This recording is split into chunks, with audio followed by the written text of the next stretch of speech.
The $300 million deal was seconds from collapse when the janitor stepped through the glass doors. Daniel Hayes had no business being there, still wearing his cleaning uniform, exhausted from another sleepless night with his kid. The 12 elite interpreters had already failed. CEO Lena Voss was about to walk away from the biggest negotiation of her career. But Daniel had heard something they all missed, buried in a dialect so rare most people didn't know it existed. He had one chance to speak, one chance before security threw him out, and everything he'd ever worked for was about to either save him or destroy him completely. If you want to see how far this story travels, hit that like button and drop a comment with your city. Now let's begin. The fluorescent lights on the 47th floor of Titanis Group hummed with the kind of sterile precision that came from buildings designed to intimidate.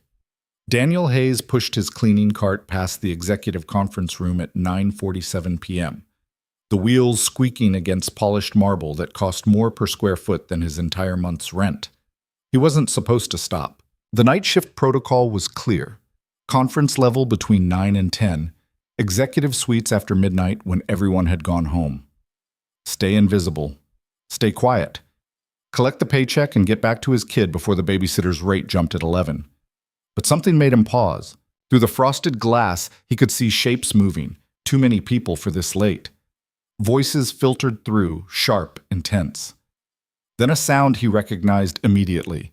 Rapid-fire Italian shifting mid-sentence into something else.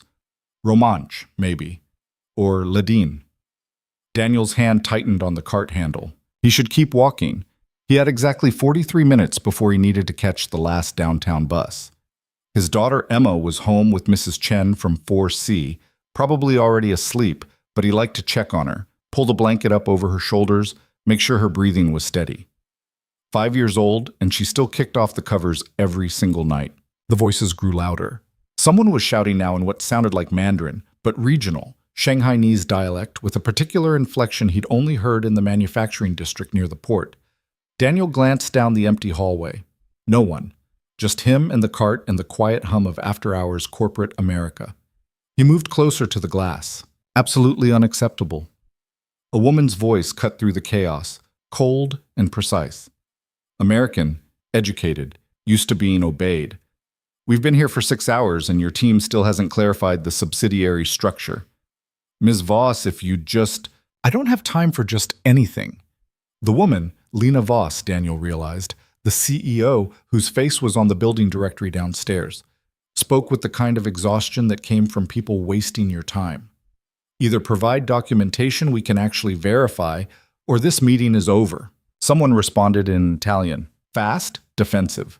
One of the interpreters translated, but Daniel could already hear the problem. They were missing every third word, smoothing over the gaps with corporate pleasantries. The Italian speaker had just said something about restructuring the agreement to accommodate regional specifications. But what he'd actually meant was, we're going to bury the liability transfers in the regional subsidiaries where your legal team won't find them for 6 months. Daniel knew because he'd heard that exact phrasing before. Different language, same trick. Port negotiators in Rotterdam use similar structures to hide container fees. The word sounded cooperative. The intent was anything but. He shouldn't care. This wasn't his world. These people made more in a day than he made in a year. They had interpreters, lawyers, entire teams dedicated to making sure deals went through clean. But the interpreter had just translated that section as willing to adjust terms for mutual benefit. That wasn't what was said. Daniel looked at his watch. 39 minutes until the bus. Inside the room, papers shuffled. Someone coughed. Then a new voice spoke up in German, formal, old-style Hochdeutsch with Swiss precision. Perhaps we should table this discussion until Monday. It's clear we're not reaching consensus tonight. The head interpreter translated smoothly. Suggest we reconvene Monday for clarity. Daniel's jaw tightened. That wasn't a suggestion. That was a strategic withdrawal. The Swiss speaker had just signaled to his team that they were pulling the deal completely, but in a way that made it sound like a polite postponement. By Monday, they'd have restructured the entire offer through a different entity, and Titanis would lose their negotiating position entirely. 37 minutes. The voices inside shifted again. Someone was speaking quickly in what sounded like Portuguese, but off somehow. Galician influence, maybe. Northern Spain. The The rhythm was wrong for Brazilian Portuguese. None of the interpreters caught it. Daniel felt something twist in his chest. It was the same feeling he'd had 7 years ago in Marseille when he'd watched a dock supervisor screw over a crew of day laborers by switching between French and Arabic mid-contract, knowing none of them could follow both. The same sick weight when he'd seen it happen in Singapore, in Mombasa, in every port city where people who needed work got played by people who knew they couldn't afford to ask questions. He'd learned languages the way most people learn to survive, by necessity, by sleeping in hostels where no one spoke English, by working jobs where you either picked up enough Mandarin to understand the foreman or you didn't eat, by spending 3 years drifting across Europe and Asia doing whatever work would take him before Emma was born, and he'd finally stopped running from nothing and started building towards something. Now he cleaned floors in buildings where people made decisions that moved markets, and he was about to walk away from a disaster because it wasn't his problem. 35 minutes. Inside, Lena Voss stood up. Daniel could see her silhouette through the frosted glass, tall, precise, done with this conversation. "We're finished here," she said. "My team will send the withdrawal documents in the morning." Several voices erupted at once. Italian, German, and something that might have been Romanian. The interpreters scrambled, talking over each other, but the damage was done. Daniel watched the meeting fall apart in real time. He should walk away. He should get on that bus. He should go home to his daughter and forget he ever heard any of this. His hand moved to the door handle instead. The metal was cold against his palm. Beyond it, he could hear the rustle of people gathering papers, chairs scraping back. In about 20 seconds, this room would empty and the deal would be dead. And then what? He'd go home. Emma would wake up tomorrow and ask if they could get pancakes at the diner on Sunday like they used to before money got tight. He'd tell her maybe next week, sweetheart, and she'd nod with that careful understanding that 5-year-olds shouldn't have to learn. Monday, he'd come back to this building and clean these same floors and pretend he never heard anything. Easy, safe, invisible. Daniel pushed the door open. The conversation stopped instantly. 12 faces turned toward him, executives in suits that cost more than his car, interpreters with tablets and earpieces, assistants clutching leather portfolios, and Lena Voss, standing at the head of the table with one hand on her briefcase and an expression that could cut glass. "Who the hell are you?" she said. Daniel's throat went dry. His cleaning uniform suddenly felt like it was made of neon. He could see security already moving toward him from the corner, 2 guys in blazers who'd been standing by the door. His voice came out rough. He cleared his throat. "I heard what they said. The German speaker. About Monday." Lena's eyes narrowed. "We have interpreters." "I know." Daniel glanced at the head interpreter, a sharp-looking man in his 50s who was staring at him like he'd just crawled out of a sewer. "But they're missing it." The German speaker, older, silver-haired, expensive watch, leaned forward. He said something in rapid German that Daniel caught immediately. "Ist das ein Scherz? Wer ist dieser Mann?" "Is this a joke? Who is this man?" The interpreter translated blandly. "He asks who you are." Lena held up one hand, stopping security mid-approach. Her gaze fixed on Daniel with the intensity of someone used to reading people in seconds and deciding their value. "You speak German," she said. It wasn't a question. "Yeah. And you think you heard something my interpreters didn't?" Daniel knew how this sounded. He could see it in every face around the table. The janitor who thought he was smart. The cleaning guy who'd watched too many movies, but he'd already pushed the door open. "They didn't suggest postponing until Monday," Daniel said quietly. "They're pulling the deal completely. The way he phrased it, bis Montag vertagen. That's not a postponement. That's a full stop disguised as a delay. By Monday, they'll have restructured through a different entity, and Titanis loses all negotiating leverage." The room went silent. The German speaker's expression changed, just a flicker, but enough. One of his colleagues shifted in her seat. Lena's eyes hadn't left Daniel's face. "What else?" she said. The Italian speaker buried liability transfers in regional subsidiaries. The interpreter translated it as mutual benefit adjustments, but he actually said they were restructuring to hide compliance issues where your legal team wouldn't catch them for months. The head interpreter straightened. "That's not..." And the Galician speaker from the northern delegation just confirmed they're planning to move assets through a Portuguese shell structure before signing, Your team translated it as administrative preparation. Someone dropped a pen. The small sound echoed in the sudden stillness. Lena sat down slowly. How many languages are being spoken in this room right now? Daniel counted quickly. 8, 9 if you count the Romansh. And you understand all of them. Enough. The silver-haired German stood abruptly, his chair scraping back. He spoke in clipped, angry Hochdeutsch. Das ist absurd. Sie werden einem Hausmeister glauben. This is absurd. You're going to believe a janitor.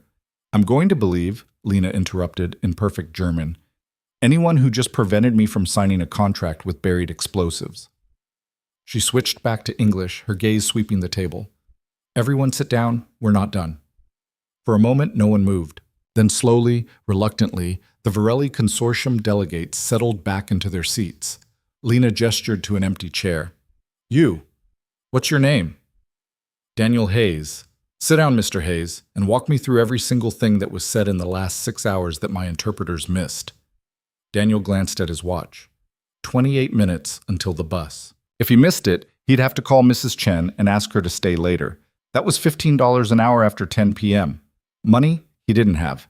But Lena Voss was looking at him like he'd just pulled her company back from a cliff edge.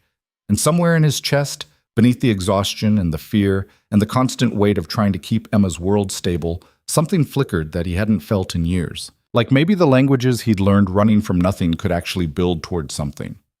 Daniel sat down. Okay, he said. Start with the opening remarks. Your interpreter said they wanted to establish mutual cooperation frameworks. What they actually said was... The next 2 hours moved like something out of a fever dream. Daniel spoke and the room transformed. Every buried clause, every hidden meaning, every polite phrase that masked contractual traps, he pulled them into the light one by one, while Lena's legal team scrambled to take notes, and the Varelli Consortium's delegates realized they were being systematically dismantled. The German speaker tried switching to Swiss German. Daniel followed. The Italian delegate shifted into Sicilian dialect. Daniel caught it. Someone attempted Catalan. Daniel rattled off a response that made 2 of the interpreters reach for their phones to verify what language he was even speaking. By midnight, the contract had been completely restructured. By 1 a.m., both sides had agreed to terms that actually meant what they said. By 2, Daniel was standing outside the conference room with his cleaning cart, staring at a business card Lena Voss had pressed into his hand. Monday morning, she'd said. 9 a.m. Don't be late. The card was heavy stock, embossed lettering, Director of International Relations, with a salary number penciled on the back that made Daniel's vision blur. He made it home at 2:47 a.m. Mrs. Chen was asleep on his couch. A Korean drama paused on her tablet. He paid her the overtime rate he couldn't afford, checked on Emma, blanket kicked off again, one arm flung over her stuffed rabbit, and finally sat down at his kitchen table. The business card lay in front of him next to a disconnection notice from the power company and a reminder that rent was due in 6 days. Monday morning felt like a hallucination. People like him didn't get offers like this. People who'd spent years broken drifting didn't suddenly sit at tables with billionaires. There was always a catch. Always a moment where someone realized they'd made a mistake promoting the janitor. But that number on the back of the card. Daniel pulled out his phone and opened the calculator app. Salary divided by 12 months, minus taxes, probably 30% divided by 4 weeks. Enough to cover rent. Enough to get Emma into the better daycare where they had art classes and didn't just park kids in front of tablets all day. Enough to stop choosing between electricity and groceries. His phone buzzed. A text from an unknown number. This is Lena Voss? The contract closed at 1:43 a.m. Clean signature, no buried issues. You just saved this company $93 million in liability exposure. See you Monday. Daniel stared at the message until the screen went dark. Then he got up, pulled Emma's blanket back over her shoulders, and sat by her bed until the sun came up. Sunday disappeared in a haze of panic. Daniel called his supervisor at the cleaning company and quit, professional, apologetic, burning a bridge he might need if this all fell apart. He borrowed money from Mrs. Chen for a suit from the discount store on 5th. He practiced what he'd say when he walked into Titanis Group through the front door instead of the service entrance. Emma asked why he was wearing fancy clothes. "New job, sweetheart," he told her, kneeling down to her level. "Might mean some changes." "Good changes?" "I hope so." She hugged him, her small arms fierce around his neck. "You look like a prince." Princes don't wear $30 suits from Marshalls. This one does. Monday morning, Daniel stood outside Titanis Group at 8:53 a.m. in his discount suit and tie. He'd watched 3 YouTube videos to learn how to knot properly. The security guard at the front desk, Jerome, who Daniel had chatted with during late-night cleaning shifts, did a double-take. "Hayes? Man, what are you—" "Meeting with Ms. Voss," Daniel said, his voice steadier than he felt. "She's expecting me." Jerome checked his computer, eyebrows climbing. "Well, damn! Go on up, 47th floor." The elevator ride felt like drowning in reverse. Daniel watched the numbers climb, 10, 20, 30, and thought about everything that could go wrong. Maybe Lena had reconsidered. Maybe her board had overruled her. Maybe Friday night had been adrenaline and exhaustion, and by Monday morning she'd realized how insane it was to hire a janitor with no credentials and a resume that was mostly empty spaces. The doors opened on 47. A woman in her 20s with a tablet and an expression of professional efficiency looked up. "Mr. Hayes?" "That's me." "Right this way. Ms. Voss is finishing a call." She led him past the conference room, empty now, cleaned and perfect, and down a hallway to an office with floor-to-ceiling windows overlooking the city. Lena Voss stood with her back to the door, phone pressed to her ear, talking rapidly about market positions and fiscal projections. She gestured for Daniel to sit without turning around. He sat. The office was impressive in a way that didn't need to announce itself.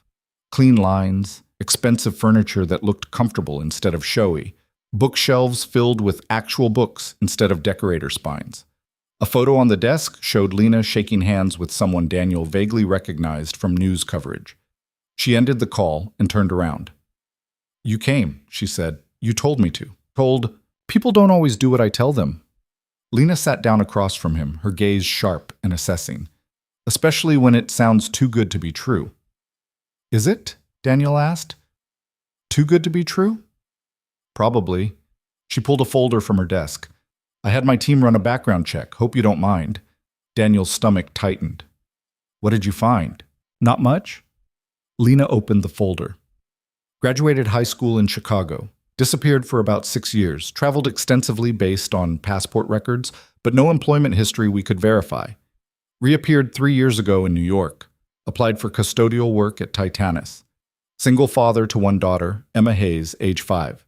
Current residence in subsidized housing. No criminal record. No credit to speak of. She looked up.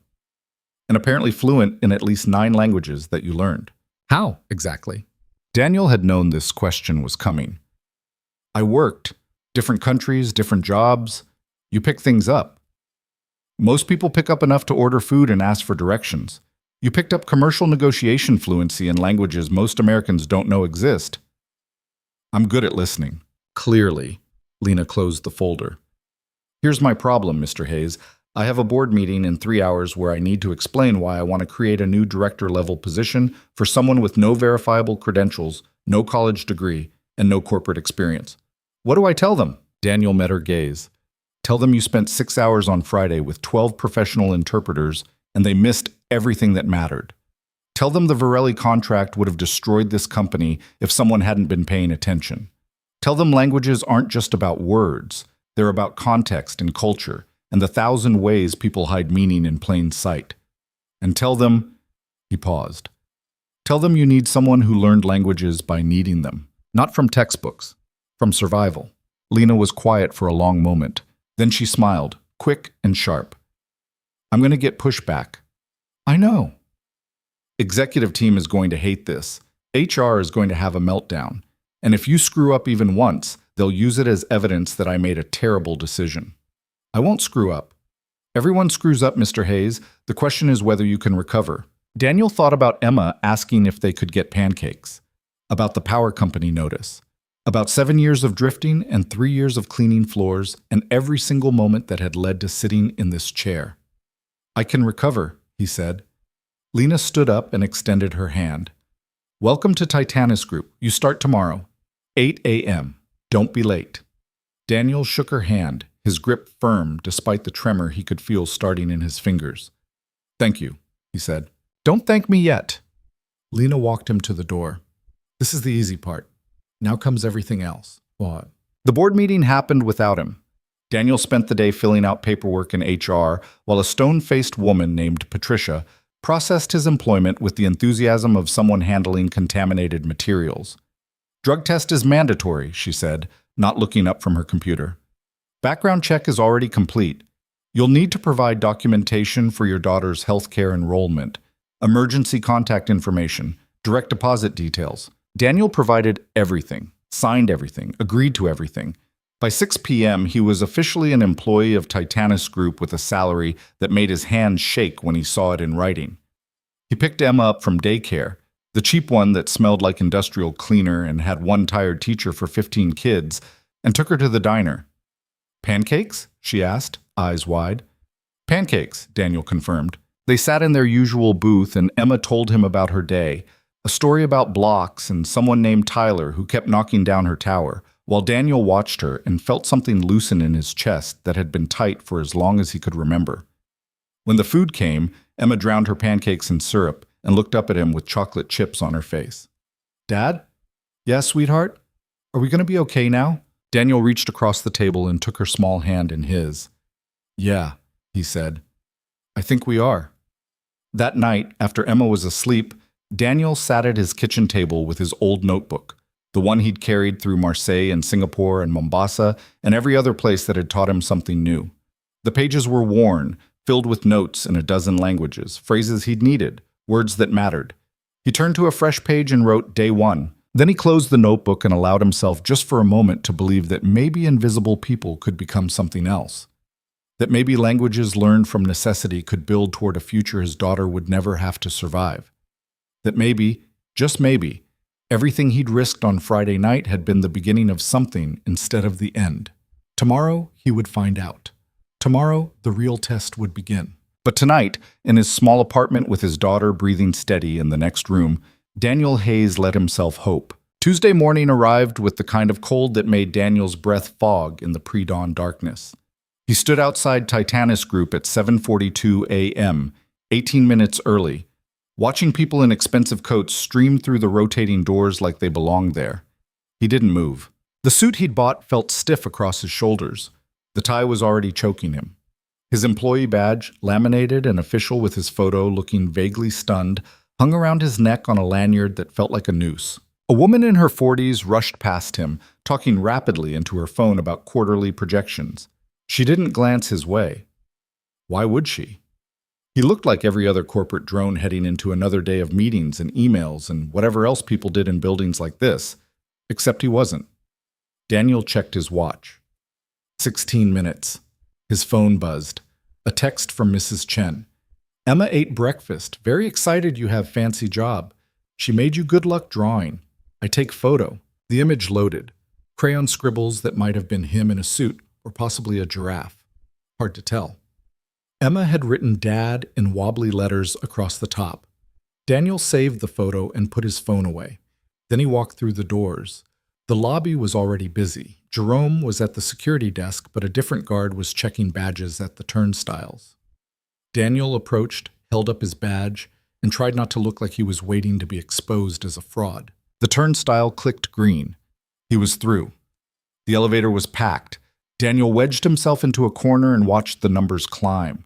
20, 30, 40, while snippets of conversation washed over him. Someone complaining about a delayed shipment, 2 women discussing a presentation, a man on his phone talking about his kid's soccer tournament, normal people doing normal work. Daniel wondered how long it would take before someone realized he didn't belong here. The 47th floor was already humming with activity when he stepped off. The assistant from yesterday, her name was Rachel, he remembered, looked up from her desk. Mr. Hayes, right on time.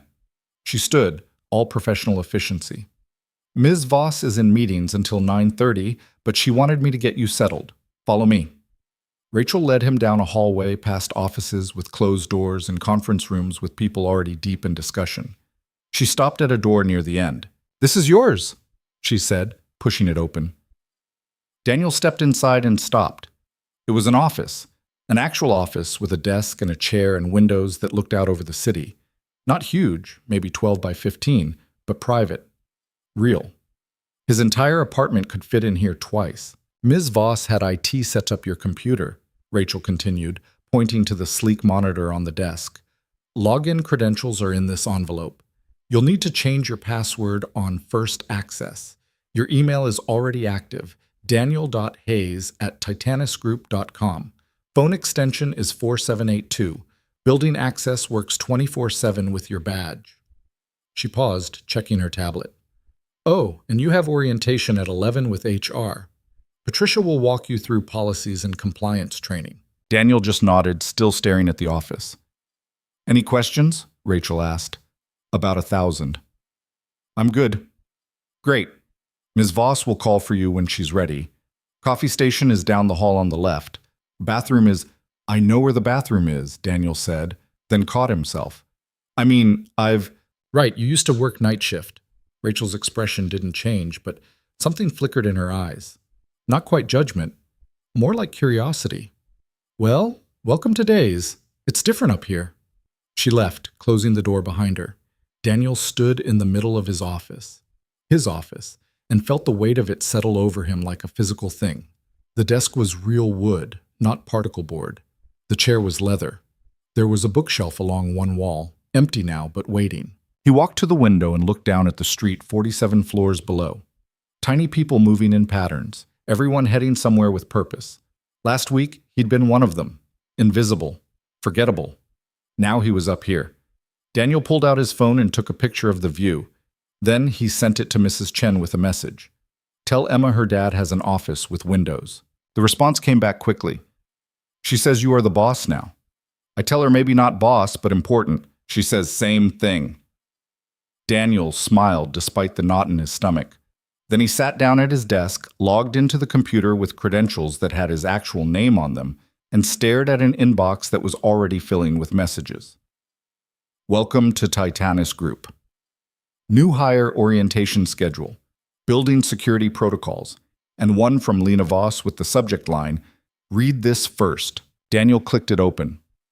Hayes, you're going to get pushback. Expect it. Some of it will be professional skepticism, which is reasonable. Some will be people protecting territory. Some will be assholes being assholes because that's what they do. Ignore all of it. Your job is simple.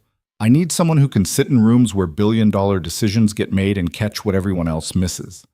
I need someone who understands that language isn't just communication. It's strategy, misdirection, cultural context, and about 50 other things most interpreters don't bother learning. Don't try to be diplomatic. Don't try to fit in. Do the work. We'll meet at 9:30 to discuss your first assignment. LV. Daniel read it twice, then sat back in his leather chair and exhaled slowly. Do the work. He could do that. At 9:28, his phone rang. The desk phone, not his cell. He stared at it for 2 rings before picking up. Hayes? Conference room 3, Rachel's voice said. Ms. Voss is ready. Daniel grabbed a notebook, one of 3 that had been waiting on his desk in a supply basket, and headed down the hall. Conference room 3 was smaller than the one from Friday night.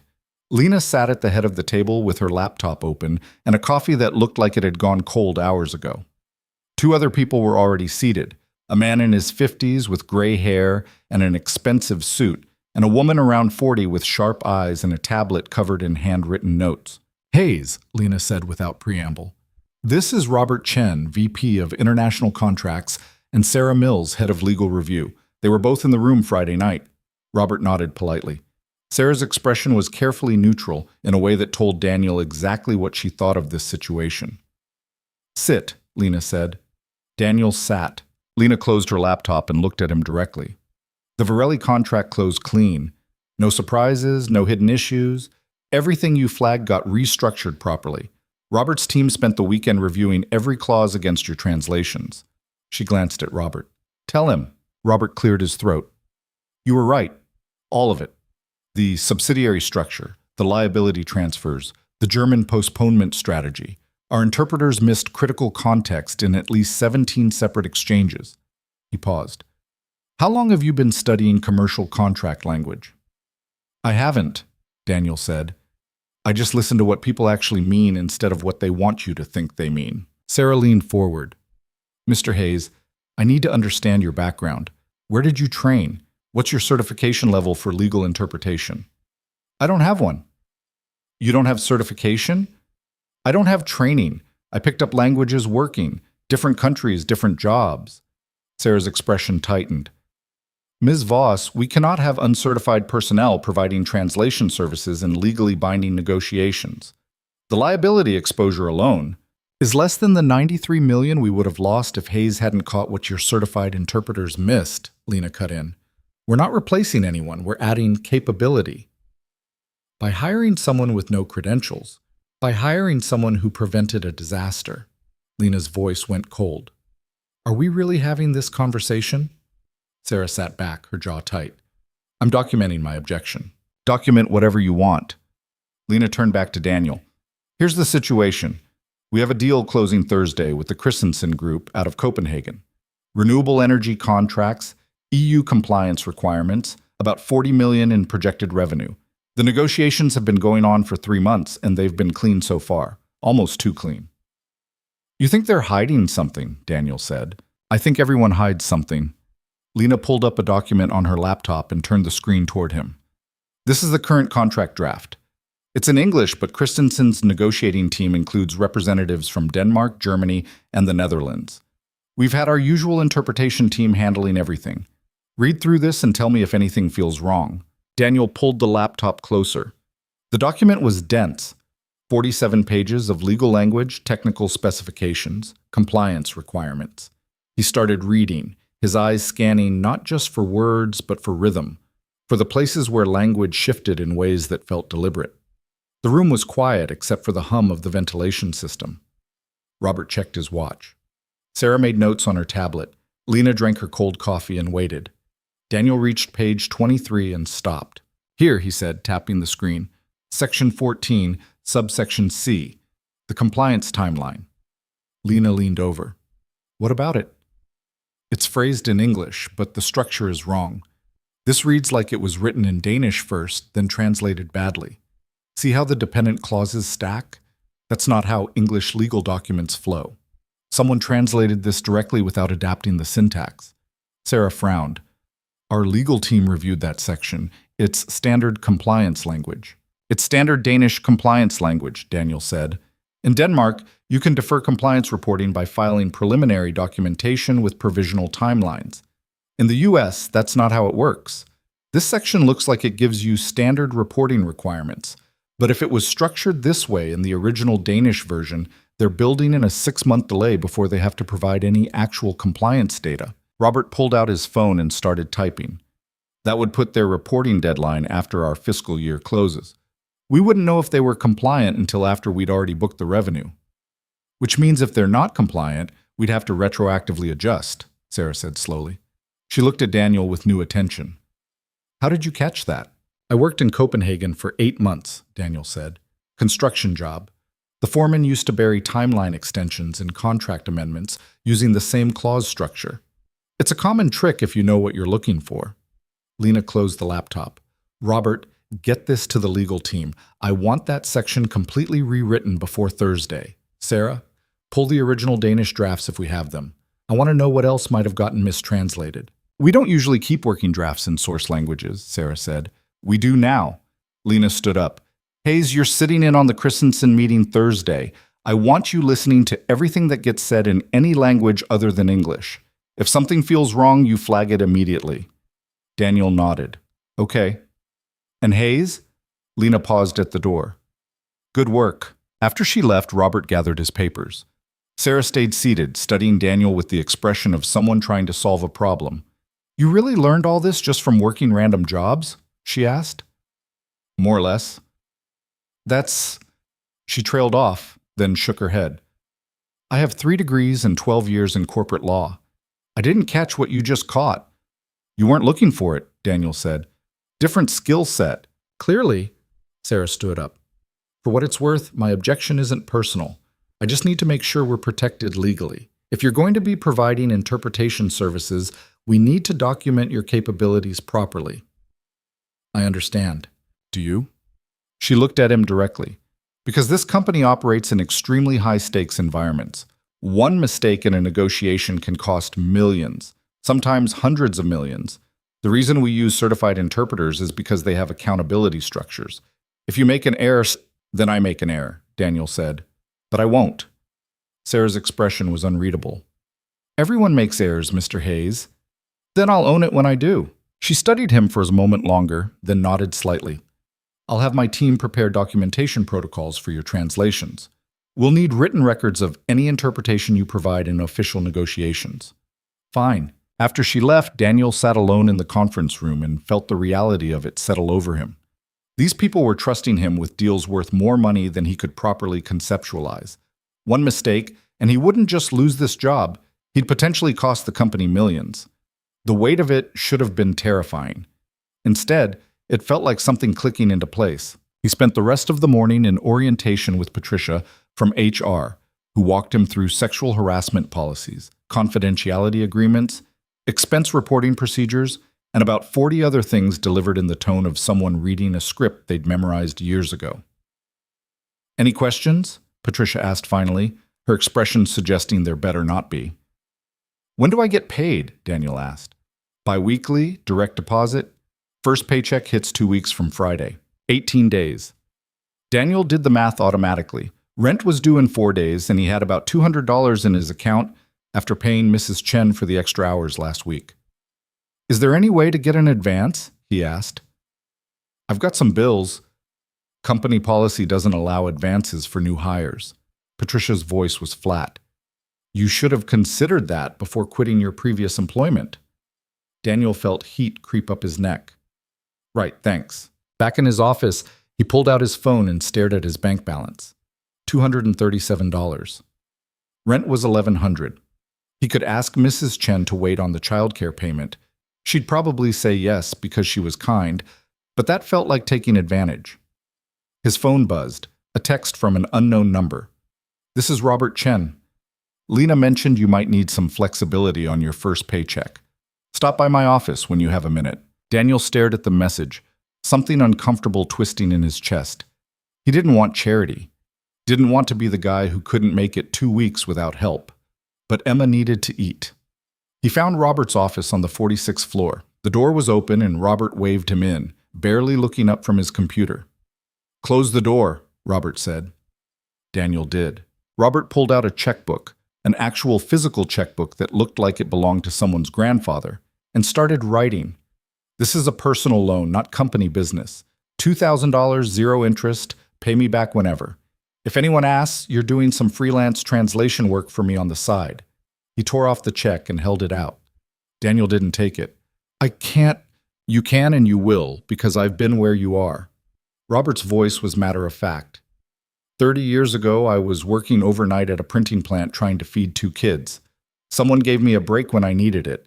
Now I'm passing it forward. Take the check, deposit it, pay your rent, and don't make this more complicated than it is. Daniel took the check with hands that weren't quite steady. Thank you. Don't thank me. Just do the work. Robert went back to his computer. And Hayes? The reason Lena hired you isn't charity. She hired you because you're good at something she needs. Don't waste time wondering if you belong here. You do. Daniel left before his voice could crack. That afternoon, he sat in his office reviewing files for the Christensen meeting, while outside his window the sun tracked across the sky.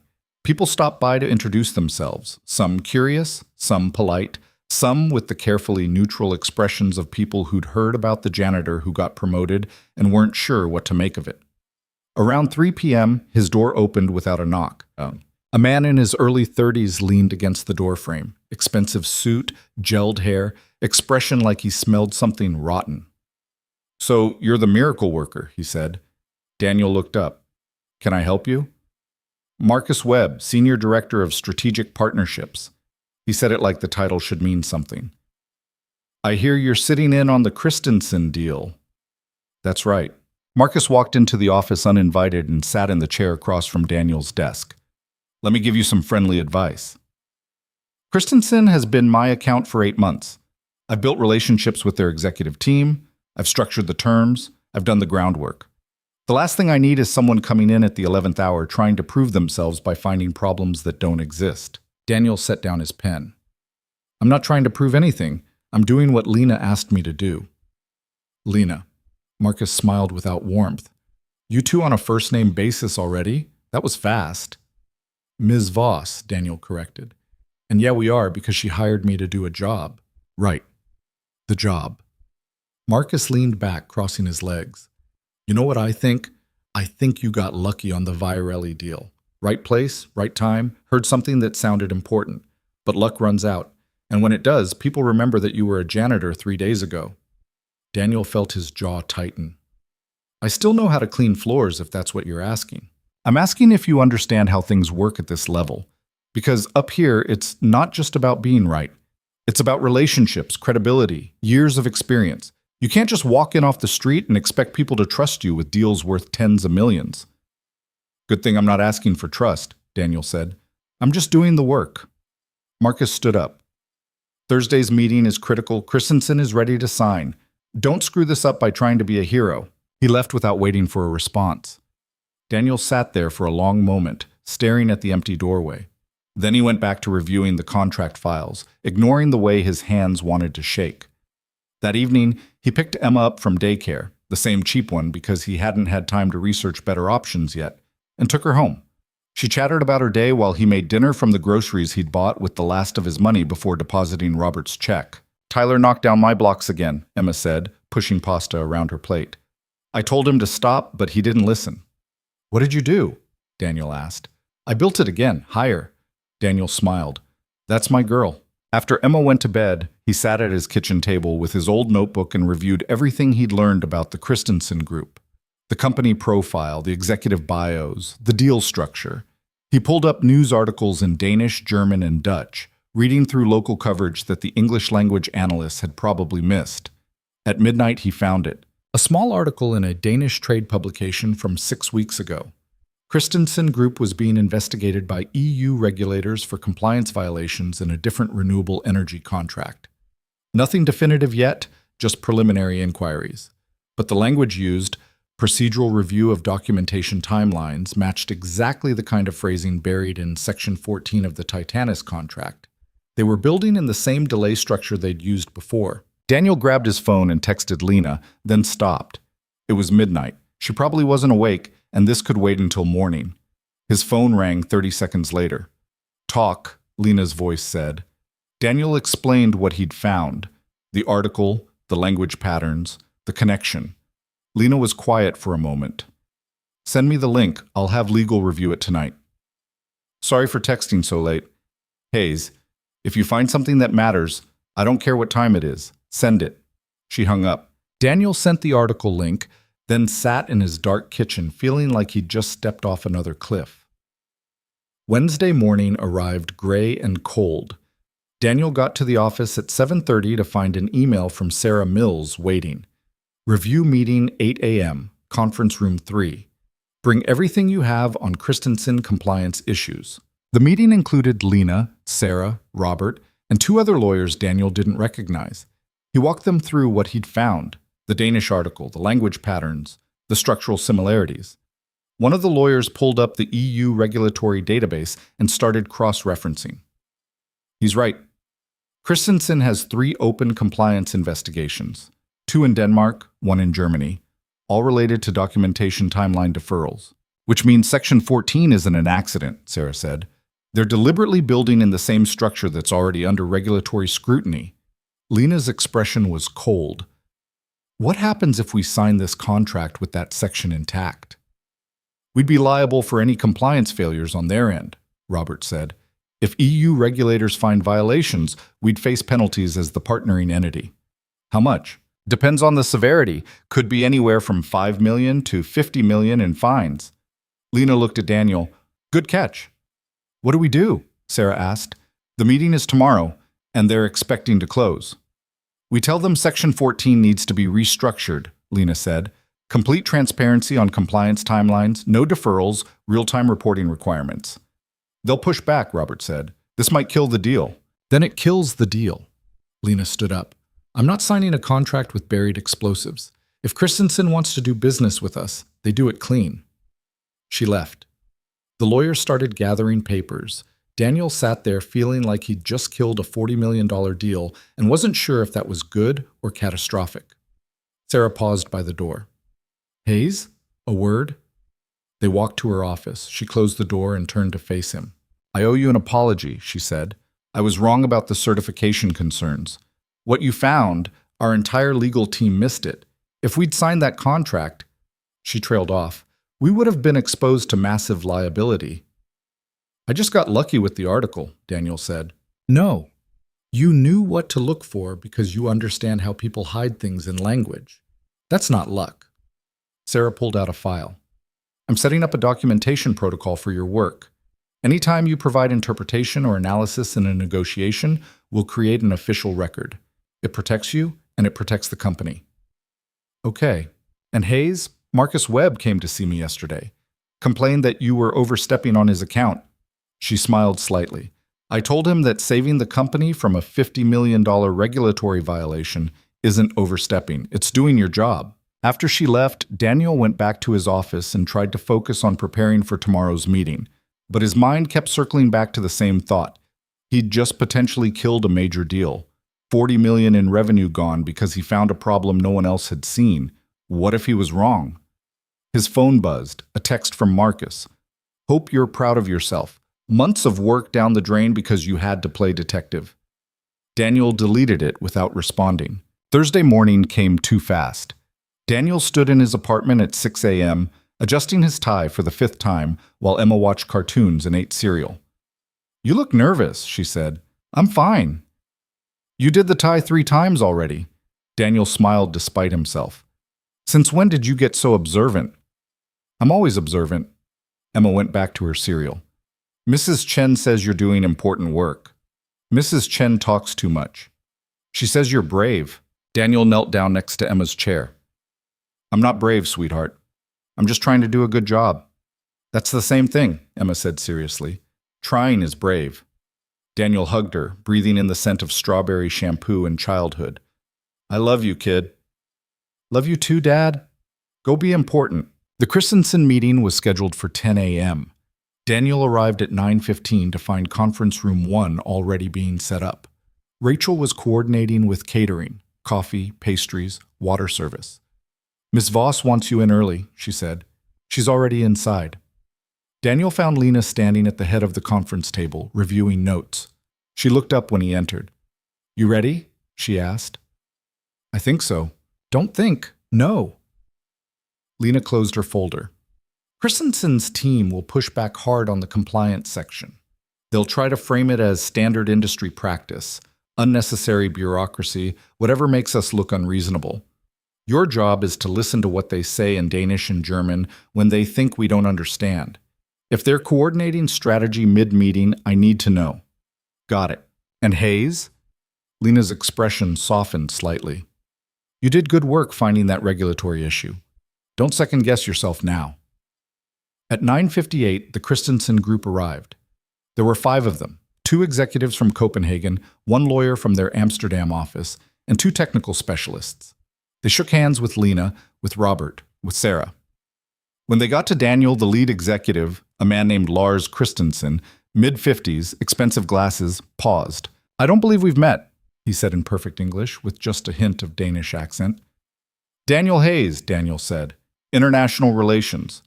Lars's handshake was firm and assessing. Pleasure. They sat. Lena started with pleasantries. Thanks for traveling, excited about the partnership, looking forward to finalizing terms. Standard opening moves. Then she got to business. We've reviewed the contract thoroughly, Lena said. There are some concerns with Section 14 that we need to address before moving forward. Lars's expression didn't change. What kind of concerns? Sarah pulled up the relevant section on the screen. The compliance timeline structure appears to allow for significant reporting delays. We need real-time transparency, not deferred documentation. One of the Danish executives, younger, sharp suit, leaned over and said something quietly to Lars in Danish.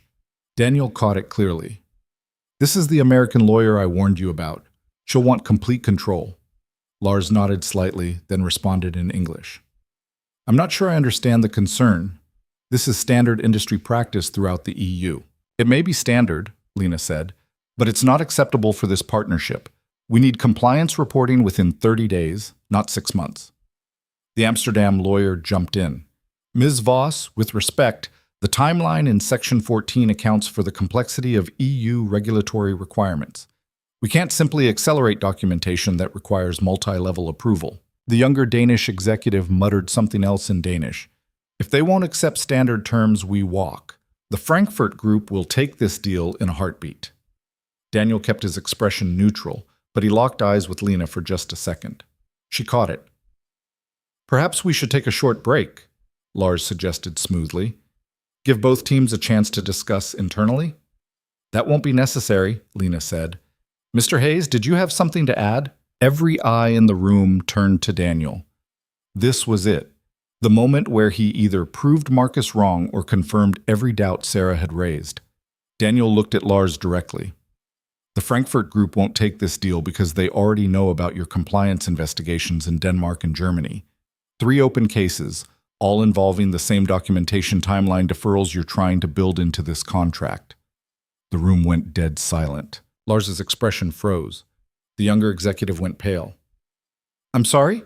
Lars said carefully. You're under investigation by EU regulators, Daniel continued.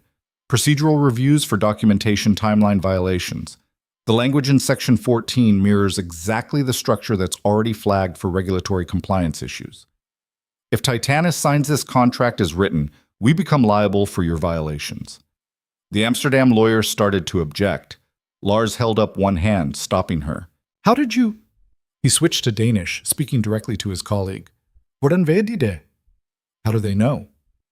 Fordi jeg læste deres lokale pressemeddelelser, Daniel replied in Danish. Og jeg forstår hvad du siger lige nu. Because I read your local press releases, and I understand what you're saying right now. The younger executive's face went white. Lars stared at Daniel for a long moment, then switched back to English. I see. He turned to Lena. It appears we have some restructuring to discuss. Appears so, Lena said neutrally. The meeting ran for another 90 minutes. The compliance section got completely rewritten with real-time reporting requirements and regulatory transparency clauses. The revenue projections dropped by about 15% because Christensen couldn't hide costs the way they'd planned, but the deal stayed alive. When the Christensen team finally left, polite handshakes, professional farewells, Lena waited until the elevator doors closed before turning to Daniel. You just renegotiated a $40 million deal in real time, she said. I just told you what they were saying. You told me in the exact right moment with the exact right information. Lena smiled, genuine, not the corporate version. That's not luck, Hayes, that's skill. Robert clapped Daniel on the shoulder. I think you just earned your paycheck. Sarah was already typing on her tablet. I'm documenting everything. This needs to be on record. Back in his office, Daniel sat down and felt the adrenaline drain out of him all at once. His hands were shaking. His heart was racing. He'd just gone head-to-head with European executives in a multi-million-dollar negotiation and somehow hadn't completely screwed it up. His phone buzzed. A text from an unknown number. This is Lars Christensen. I wanted to reach out personally. What you did today was impressive. We don't often encounter that level of linguistic capability in American business. If you're ever interested in opportunities in Europe, I'd like to discuss it. Daniel stared at the message. Then he deleted it and went back to work. That evening, he picked up Emma and took her to the good diner, the one with the real maple syrup and the waitress who knew their order. Did you have a good day? Emma asked, drowning her pancakes in syrup. Yeah, Daniel said. I think I did. Were you brave? He thought about stepping into that conference room, about calling out the Danish executive in his own language, about the moment when he could have stayed quiet and didn't. Maybe a little, he admitted. Emma beamed at him. I knew it. Later that night, after Emma was asleep, Daniel sat at his kitchen table with his notebook. He turned to a fresh page and wrote, Day 4, Christensen meeting, deal restructured, still employed. Then he paused and added, Marcus was wrong. Robert was right. I belong here. He closed the notebook and allowed himself to believe it might be true. The suspension notice arrived on a Tuesday morning, exactly 3 weeks after Daniel had started believing his life might actually stabilize. He was in his office reviewing contracts for a manufacturing deal when Rachel appeared in his doorway, her usual professional composure cracked around the edges. "Mr. Hayes, you need to come with me." Daniel looked up from his screen. "What's wrong?" "Just come, please, Long." The walk to HR felt like moving through water. Rachel wouldn't meet his eyes. People in the hallway glanced away when he passed. By the time they reached Patricia's office, Daniel's stomach had turned to lead. Patricia sat behind her desk with the expression of someone about to deliver news she'd been waiting to deliver. Beside her sat a man Daniel didn't recognize, late 50s, suit that screamed lawyer, briefcase on the floor. "Mr. Hayes, this is Gregory Nash from our Legal Compliance Division," Patricia said. "Please sit down." Daniel sat. Gregory opened his briefcase and pulled out a folder. "Mr. Hayes, we've received a formal complaint regarding your conduct during the Christensen group negotiation. Specifically, concerns have been raised about unauthorized participation in executive-level discussions, overstepping your role as a junior member of the international relations team, and providing interpretation services without proper certification or oversight." The words hit like physical blows. "Who filed the complaint?" "That's confidential." Gregory's tone was flat, rehearsed. "However, the complaint alleges that your actions during the negotiation created liability exposure for Titanis Group and violated established protocol for contract discussions." "I did what Ms. Voss asked me to do." "Ms. Voss's directives don't supersede company policy," Patricia said. "You were hired as a director-level employee, but that doesn't authorize you to independently interpret in high-stakes negotiations without legal supervision." Daniel felt heat rising in his chest. "I prevented Titanis from signing a contract that would have exposed us to $50 million in regulatory fines." "That's your interpretation," Gregory said. "Others view it differently. The complaint suggests you manufactured a crisis to justify your position and undermine months of relationship building with a major client." Marcus. It had to be Marcus. "This is bullshit," Daniel said. Patricia's expression hardened. "Mr. Hayes, your language—" "No." Daniel stood up. "You want to talk about protocol? Fine. Pull the recordings from that meeting. Review every word I translated. Talk to Sarah Mills about the compliance research I did. Talk to Robert Chen about the regulatory violations I found. Don't sit here and tell me I manufactured anything." Gregory remained calm. "We are reviewing all relevant materials. However, given the serious nature of these allegations, we're placing you on administrative suspension pending the completion of our investigation." The room tilted. "Suspension. With pay," Patricia added, like that made it better. 2 weeks, possibly longer depending on findings. You'll need to surrender your building access badge and return any company materials in your possession." "You're joking. This is standard procedure for—" "I've been here 3 weeks, Daniel's voice cracked. 3 weeks and you're suspending me because someone complained that I did my job too well? "Mr. Hayes, I understand you're upset." "Upset?" Daniel laughed, the sound bitter. "I quit my last job for this. I moved my daughter into a life that depends on this paycheck. And now you're suspending me because what? Because I made Marcus Webb look bad." Patricia's expression flickered, just for a second, with something that might have been discomfort. "The investigation will be thorough and fair. If the allegations are unfounded, you'll be reinstated with full back pay for the suspension period. And if I'm not reinstated," Gregory closed his folder, "then your employment will be terminated for cause, which means no severance and no unemployment benefits." Daniel felt the floor drop out from under him. He thought about Emma in her new daycare, the good one with art classes that cost twice as much as the old place. About the apartment they'd just moved into because the landlord had finally agreed to let them out of the lease on the subsidized unit. About the stability he'd promised her. All of it balanced on a complaint from someone who couldn't stand that a janitor had shown him up. "I need to talk to Ms. Voss," Daniel said. "Ms. Voss is aware of the situation," Patricia said. "She's been informed of the complaint and the suspension." "Then I need to hear that from her." "That won't be possible during the investigation period. You're not to contact any Titanis employees. She hired me. She asked me to sit in that meeting. She—" "Mr. Hayes," Gregory's voice cut through. "Continuing to argue will not help your case. The investigation is proceeding. You can either cooperate or make this more difficult for yourself." Daniel wanted to flip the desk, wanted to grab Gregory by his expensive tie and demand answers, wanted to do anything except stand there and take this.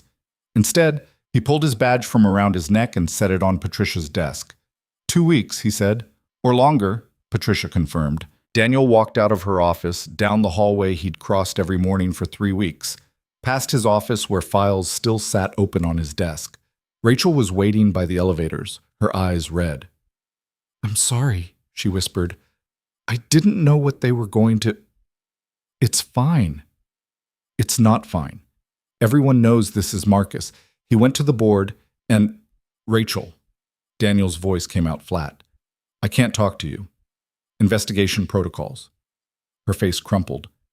"This is so wrong." The elevator arrived. Daniel stepped in and watched the doors close on Rachel's stricken expression, on the 47th floor, on the entire life he'd started building. By the time he reached the lobby, his phone was already buzzing. A text from Robert Chen. "I'm fighting this. Don't give up." Another from Sarah Mills. "Reviewing the complaint now. This won't stand." And one from a number he didn't recognize. "Hayes, this is Lena. Don't respond to this message. Don't contact anyone from the company. Let me handle this." Daniel walked out of Titanis Group at 10:47 a.m. on a Tuesday and realized he had nowhere to go. Emma was at daycare until 5. His apartment was empty. He'd structured his entire life around this job, and now he had 8 hours to kill with nothing to do but think about how fast everything could fall apart. He ended up at a coffee shop 3 blocks away, nursing a cup that cost too much while his phone buzzed with messages he couldn't respond to. The lunch rush came and went. Business people in suits ordered complicated drinks and talked about meetings and deadlines and all the normal concerns of people whose jobs weren't disintegrating. At 2 p.m., Daniel's phone rang. Unknown number. He almost didn't answer. "Hayes," he said finally. "Mr. Hayes, this is Lars Christensen. I hope I'm not calling at a bad time." Daniel closed his eyes. Of course, because this day needed to get worse. "Mr. Christensen, what can I do for you?" "I wanted to reach out personally regarding a matter that's come to my attention. I received a call this morning from someone at Titanis Group, a Mr. Marcus Webb, asking about our satisfaction with the recent contract negotiations."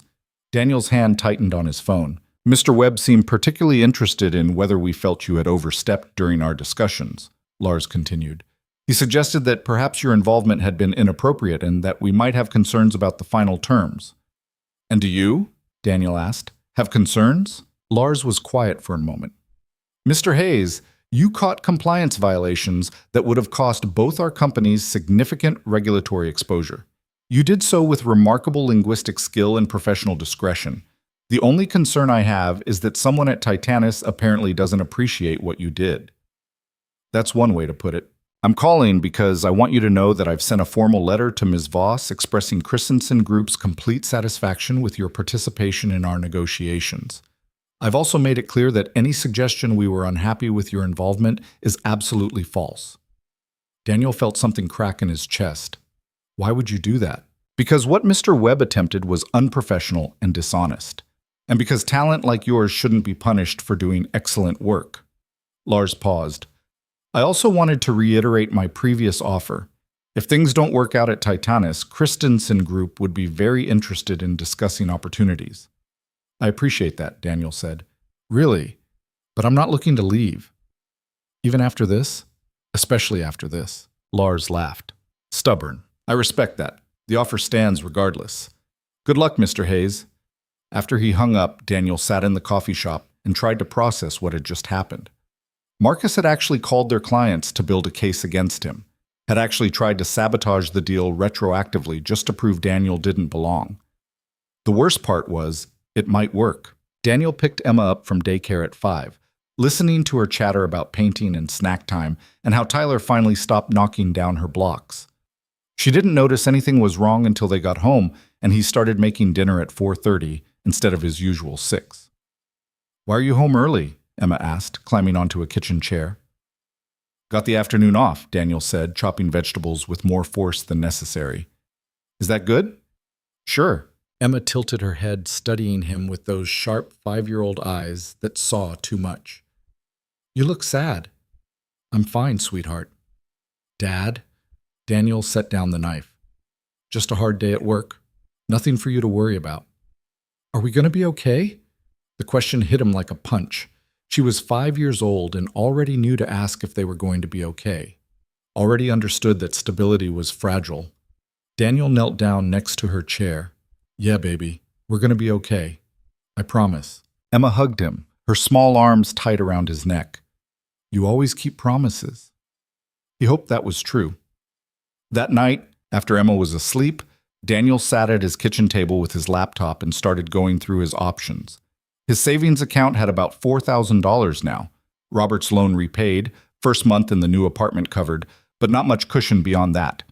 If the suspension turned into termination, he'd need to find work fast. He pulled up job sites and started searching. Interpretation services, translation work, anything that matched his skill set. Most required certifications he didn't have, the ones that didn't pay barely more than the cleaning job. His phone buzzed. A text from Mrs. Chen. I hear at building you have troubles at work. If you need help with Emma, don't worry about paying right away. Daniel stared at the message and felt his throat tighten. Even Mrs. Chen knew. The building gossip network was faster than email. He typed back, Thank you, I'll let you know. Another buzz. This one from Robert. Talk to Lena. She's livid. Board meeting tomorrow to discuss the complaint. Don't lose hope. Hope felt like a luxury Daniel couldn't afford. He spent the next day in his apartment, avoiding the phone, avoiding the neighbors, avoiding everything except Emma. They went to the park, played on the swings, fed ducks at the pond with bread heels that should have been lunch. This is fun, Emma said, throwing bread to an aggressive mallard. Can we do this every day? Maybe not every day, Daniel said, but sometimes, yeah, sometimes. That evening, his phone rang. Lena Voss. Daniel answered, I thought I wasn't supposed to contact company employees. You're not contacting me. I'm contacting you. Lena's voice was tight with controlled anger. Board meeting was this afternoon. I've seen the complaint. It's 20 pages of Marcus Webb trying to rewrite what happened in the Christensen meeting to make you look like a rogue employee who violated protocol.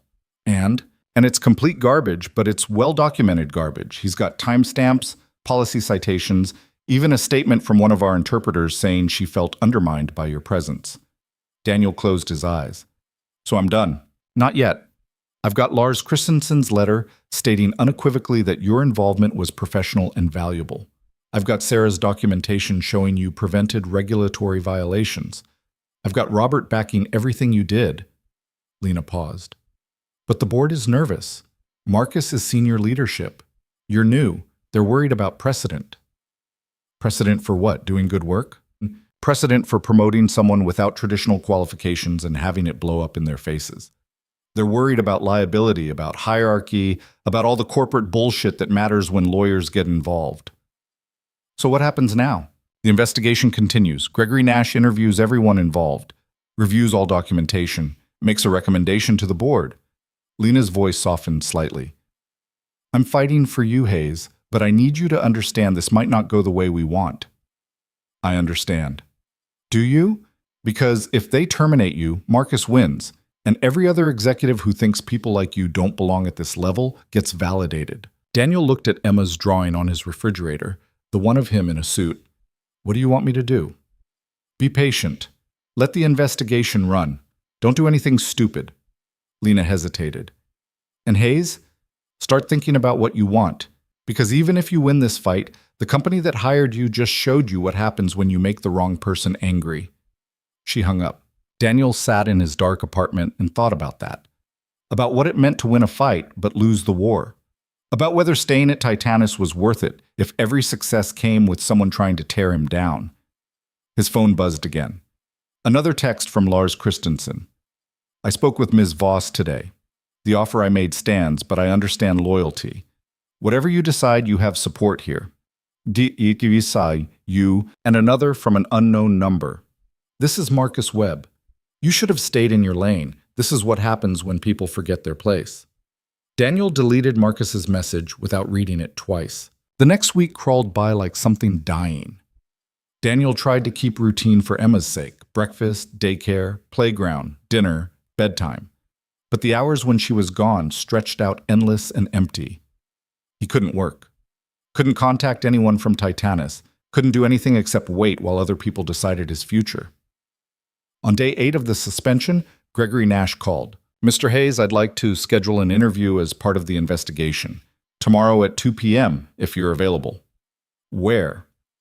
"There's a legal office on Madison Avenue. I'll send you the address." "Why not at Titanis?"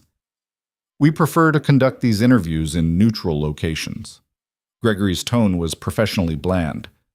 "Will tomorrow work?" Daniel wanted to say no. Wanted to tell Gregory to shove his investigation, but he'd already lost too much to throw away what little chance he had left. "I'll be there," he said. The legal office was exactly as soulless as Daniel expected. Gray carpet, beige walls, furniture designed for function over comfort. Gregory was already there with a recording device and a stack of folders. "Thank you for coming," Gregory said, gesturing to a chair. "This interview will be recorded for documentation purposes. You're welcome to have legal representation present if you'd like." "Can't afford a lawyer," Daniel said. "That's your choice." "Let's begin." Gregory pressed record. "Please state your name and position for the record." "Daniel Hayes, Director of International Relations, currently suspended." "Mr. Hayes, I want to walk through the events of the Christensen group negotiation. Can you describe your role in that meeting?" Daniel went through it methodically, what Lena had asked him to do, what he'd heard, what he'd reported, the regulatory violations he'd found in his research. Gregory took notes, his expression revealing nothing. "Did Ms. Voss explicitly authorize you to speak during the negotiation?"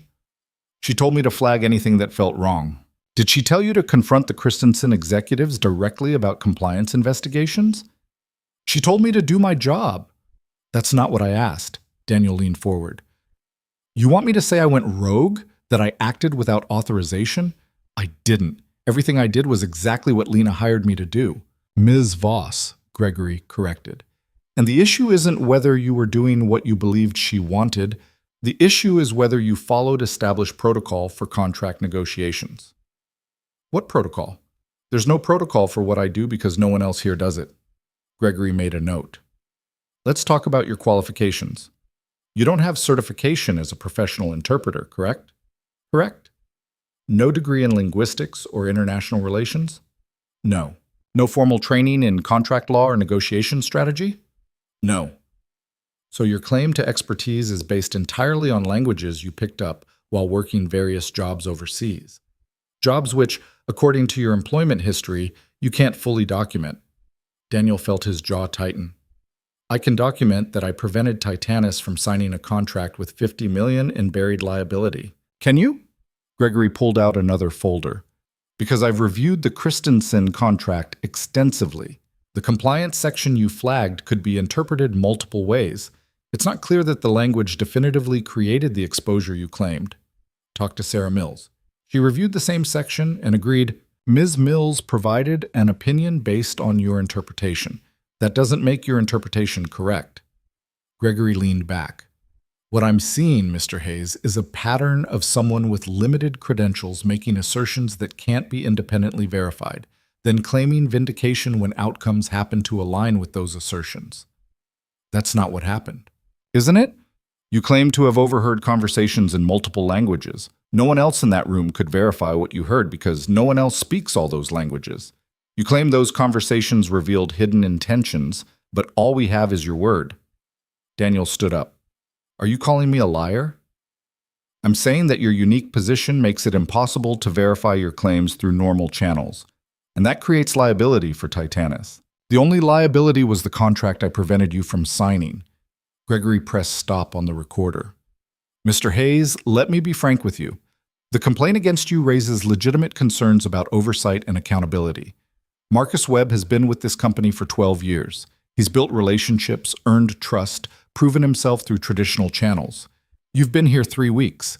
From the company's perspective, one of these people has credibility, the other doesn't. So it doesn't matter that I was right. It matters that we can't verify you were right in a way that protects the company legally, and it matters that senior leadership is concerned about precedent." Gregory started packing up his folders. "The investigation will conclude next week. You'll be notified of the findings." "And then what?" "Then the board makes a decision about your employment. Daniel left the legal office feeling like he'd just been systematically dismantled. Every qualification he didn't have, every credential he couldn't provide, every bit of documentation that didn't exist because he'd learned languages from survival instead of classrooms. All of it used as evidence that he didn't belong.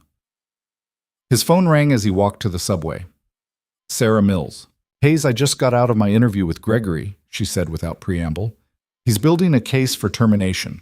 I tried to explain that your work on Christensen was critical, but he kept circling back to verification and protocol." "I know. I just talked to him." "This is wrong. Marcus manufactured this complaint because you made him look bad. Everyone knows it." "Doesn't matter what everyone knows. Matters what the board believes." Sarah was quiet for a moment.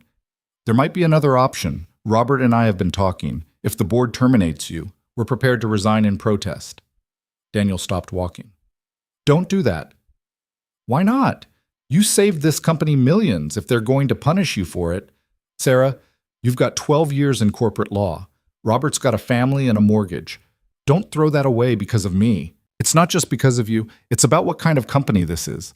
If Titanis rewards people like Marcus and punishes people like you, then maybe it's not somewhere I want to work."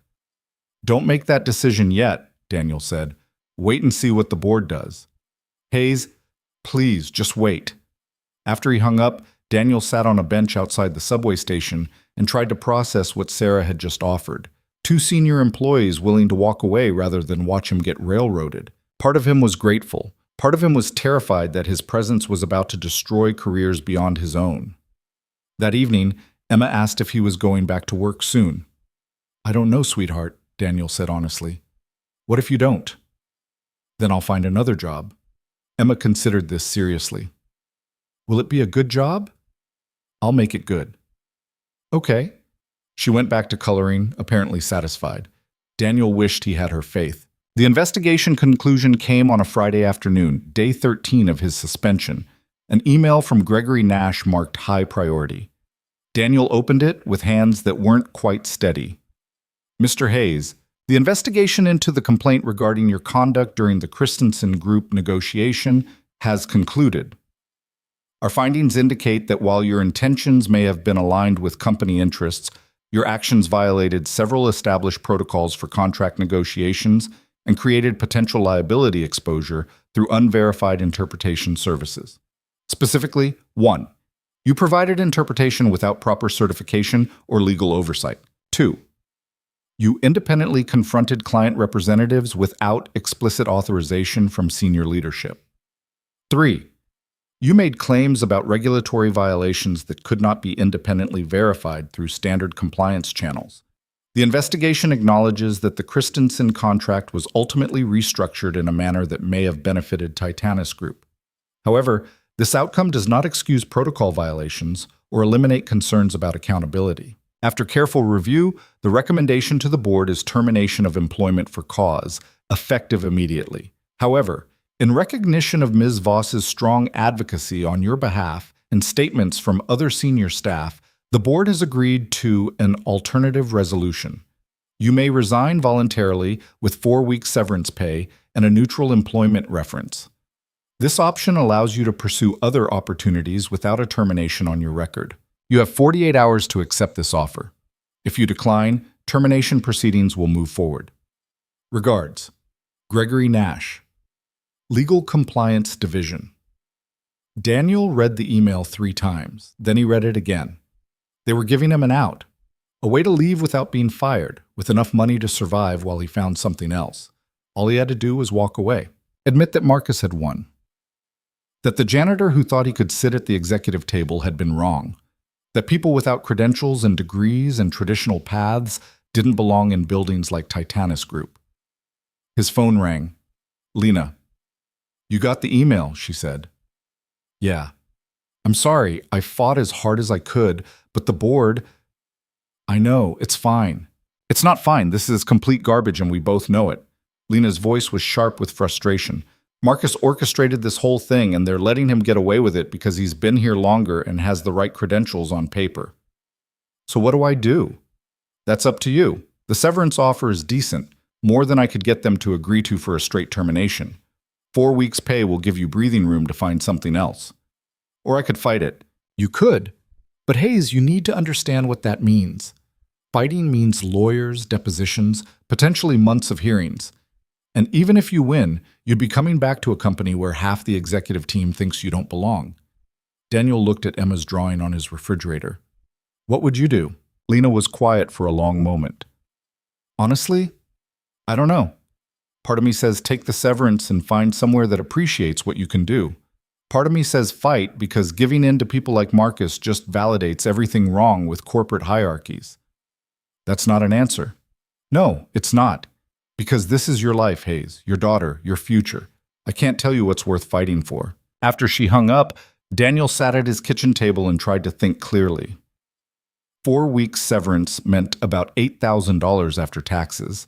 Enough to cover rent and expenses for maybe 2 months if he was careful. Enough to find another job, maybe not at Titanis' salary level, but something stable.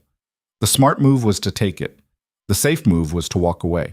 But Daniel kept thinking about Emma asking if they were going to be okay, about the promise he'd made that he'd keep them stable, about the look on Marcus's face when he'd realized Daniel had caught every word in that conference room, about what it meant to belong somewhere, not because you fit the mold, but because you did work that mattered.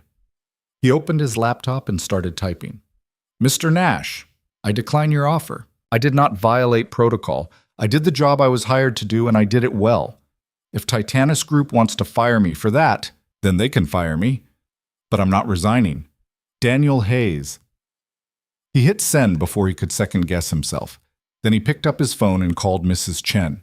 I might need you to watch Emma extra hours next week, he said. And I might not be able to pay you right away. Of course, Mrs. Chen said immediately.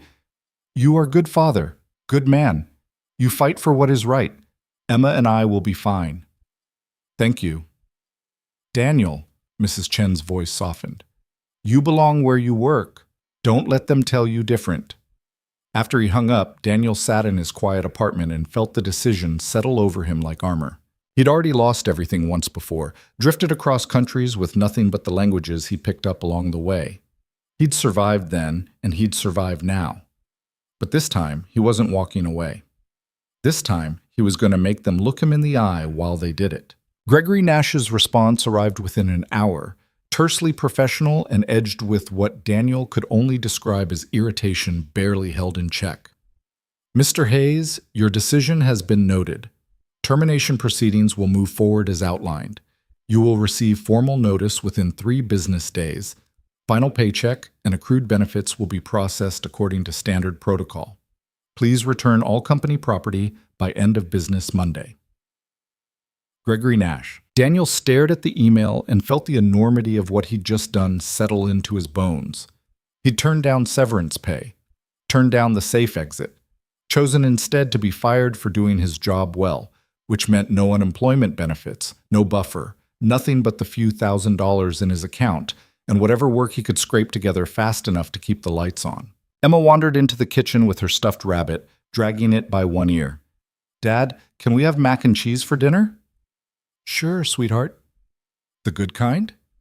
The good kind meant the organic stuff from the health food store that cost 3 times as much as the box stuff. Daniel looked at his daughter's hopeful face and thought about the math he'd just done. How many boxes of cheap mac and cheese he could buy with what he'd turned down? Yeah, he said. The good kind. Emma beamed and went back to her coloring book. Daniel made dinner on autopilot, his mind spinning through options. He could reach back out to Lars Christensen, take that job offer in Copenhagen. Except that meant uprooting Emma, moving to a country where she didn't speak the language, starting over completely. He could look for interpretation work locally, freelance stuff, contract gigs. Except most of that required certifications he didn't have and paid barely enough to cover rent. Or he could find another cleaning job and pretend the last month had never happened. His phone buzzed. A text from Robert. Heard you declined the severance. You're either very brave or very stupid, possibly both. Board meeting is Monday 9 a.m. That's when they'll formalize the termination. Another text, this one from Sarah. Robert and I are submitting our resignations Monday morning. We're not staying at a company that does this. Daniel called Sarah immediately. Don't, he said when she answered. We already decided. Sarah, you can't quit over this. You've got a career. I've got a career at a company that just proved it values politics over competence. That's not somewhere I want to build a future. Sarah's voice was steady, determined. Robert feels the same way. We talked to 3 other people on the international team. They're considering walking out too. Daniel sat down hard. You're going to start a mass exodus because of me, not because of you. Because of what happened to you. There's a difference. Sarah paused. Hayes, what they're doing sets a precedent that anyone without traditional credentials can be pushed out the moment they make someone uncomfortable. If we let that stand, we're complicit. You could get blacklisted. Other companies might not want to hire someone who resigned in protest. Maybe. Or maybe they'll see people who have principles. Sarah's tone softened. Look, I know you're trying to protect us, but we're adults making our own choices. You're not responsible for what we decide. After she hung up, Daniel sat in his kitchen and tried to process the fact that his fight was becoming other people's fight. That his decision to push back had rippled out into something bigger than just him keeping his job. The weight of it felt crushing. The weekend passed in a blur of anxiety masked as normal. Daniel took Emma to the playground, read her stories at bedtime, made breakfast like everything was fine. Sunday night, he lay awake staring at the ceiling and thinking about the board meeting happening in less than 12 hours. By the time Monday morning arrived, Daniel had slept maybe 3 hours total. He got Emma to daycare early and then stood outside Titanis group at 8:45 a.m., looking up at the building he'd been banned from entering. His badge was gone, surrendered during the suspension. He had no way to get past security, no access to the floors where his career was about to be officially ended. But he could wait. Jerome was at the security desk doing the morning check-in routine. He looked up when Daniel approached and his expression shifted into something complicated. Hayes, man, I heard what happened. That's messed up. Yeah. You here to see someone? Not allowed to, Daniel said. Just wanted to be nearby when it happens, I guess. Jerome glanced toward the elevators, then back at Daniel. He lowered his voice. Look, I probably shouldn't tell you this, but there's a lot of people upstairs who think this whole thing is garbage. Like, a lot. The word going around is that half the international team is ready to walk if they go through with firing you. I heard. Then you know it's bigger than just you now. Jerome leaned forward. You got people willing to risk their own jobs because they believe you got screwed. That means something. Daniel wanted to believe that, wanted to think that people standing up mattered more than corporate politics and established hierarchies. But he'd been around long enough to know that belief and reality didn't always line up. At 9:02 a.m., Robert Chen walked out of the elevator and spotted Daniel immediately. He crossed the lobby in long strides, his expression grim. You shouldn't be here, Robert said. I know. The board meeting just started. Lena's making a final pitch to reverse the termination decision. Robert glanced back toward the elevators. It's not looking good. Marcus showed up with 3 other senior directors backing his complaint. They're framing this as a referendum on hiring standards and protocol enforcement. So I'm the cautionary tale. You're the scapegoat. Robert's jaw tightened. But Sarah and I submitted our resignations an hour ago, effective immediately if they terminate you. 3 others from International Relations did the same. Daniel felt his stomach drop. Robert, you don't have to. We already did. And before you try to talk us out of it, understand that this isn't charity. This is 5 experienced professionals telling the board that their decision has consequences. Robert checked his watch. The meeting should wrap in about 30 minutes. You'll get the official notice by email. And then what? Then Titanis Group either realizes they just lost a significant portion of their international division over corporate politics, or they double down and pretend it was worth it. Robert extended his hand. Either way, it's been an honor working with you, Hayes. Daniel shook his hand, throat tight. You too. Robert headed back to the elevators, leaving Daniel alone in the lobby with Jerome and a handful of employees streaming in for the workday. None of them looked at him. Why would they? He was nobody. Just another person who hadn't made it past the corporate filters. At 9:34 a.m., Daniel's phone buzzed. An email from Gregory Nash with the subject line, Termination Notice. Daniel opened it standing in the lobby of the building where he'd thought he might actually build something that lasted. Mr. Hayes, following the conclusion of our investigation and subsequent board review, Titanis Group has made the decision to terminate your employment effective immediately for violations of company protocol and failure to adhere to established standards for contract negotiation procedures. Your final paycheck, including accrued vacation time, will be processed and direct deposited within 5 business days. You're required to return all company property, including laptop, phone, and any proprietary materials by 5 p.m. today. This decision is final. There is no appeals process. Gregory Nash. Daniel read it twice, then put his phone away. So that was it.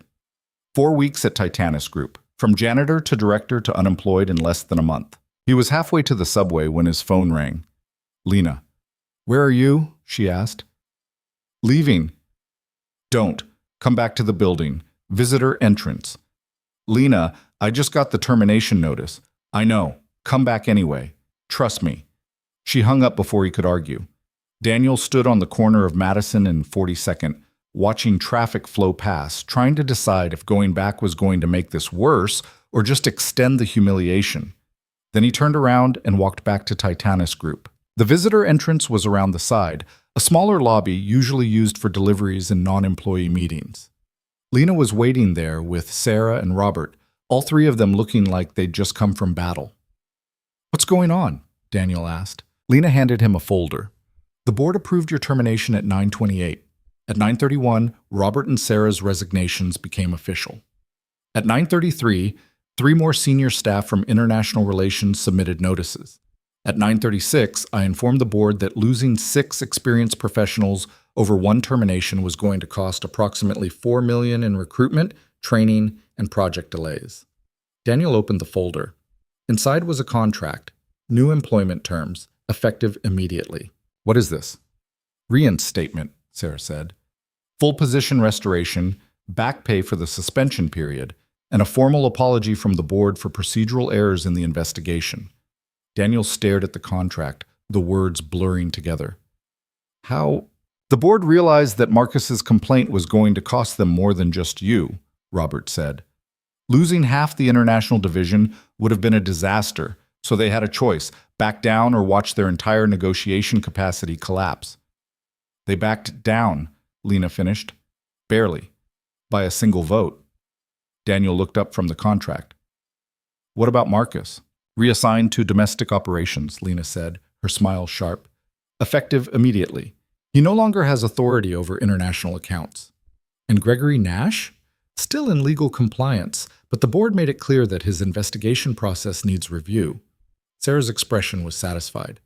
Turns out 6 resignation letters in 30 minutes gets people's attention. Daniel felt like the ground had shifted under him again, except this time in a direction he hadn't expected. So I'm not fired. You're not fired, Lena confirmed, assuming you sign that contract and come back to work. What if I don't want to? The words came out before Daniel could stop them. What if I'm tired of fighting for a job at a company that just spent 2 weeks trying to prove I don't belong here? The question hung in the air. Lena studied him for a long moment. Then don't sign it. Walk away. Take the severance offer. We can still make that happen. Go work for Lars Christensen in Copenhagen or find something else where you don't have to prove yourself every single day. That's not much of a sales pitch, Daniel said. I'm not selling you anything. I'm telling you the truth. Lena crossed her arms. You're right that this company just put you through hell over politics and hierarchy. You're right that coming back means working with people who tried to destroy your career, but you're also the best at what you do, and Titanis needs that. The question is whether you need this. Daniel thought about Emma asking if they were going to be okay, about the apartment with the good daycare nearby, about the notebook full of languages learned from necessity that had finally, against all odds, turned into something that mattered. He thought about Marcus Webb's face when he'd been caught in that conference room, and he thought about what it meant to walk away versus what it meant to stay and prove every single day that he belonged exactly where he was. If I sign this, Daniel said slowly, I need something beyond reinstatement. Name it, Lena said. I want documentation protocols revised so that what happened to me can't happen to someone else. I want clear guidelines for interpretation services that don't require certification when the work demonstrates competence. And I want it on record that non-traditional backgrounds aren't disqualifiers. Sarah pulled out her phone and started typing. I can draft that. Anything else? Lena asked. Daniel looked at Robert. I want Robert's loan forgiven. Absolutely not, Robert said immediately. Not your call. Daniel kept his eyes on Lena. $2,000. Company covers it as a signing bonus. Lena nodded. Done. Hayes, that's not necessary, Robert started. You put your career on the line for me, Daniel cut him off. Let me do this. Robert's expression softened. You're stubborn as hell. Yeah, I am. Daniel signed the contract right there in the visitor lobby, using a pen Sarah handed him while Jerome watched from the security desk with a grin spreading across his face. Welcome back, Lena said when he finished. Now get upstairs. We have a deal closing Wednesday that needs your attention. Daniel took the temporary badge Rachel had prepared and headed for the elevators. This time when he crossed the lobby, people did look at him, some with curiosity, some with respect, a few with the kind of resentment that meant they'd sided with Marcus and lost. He didn't care.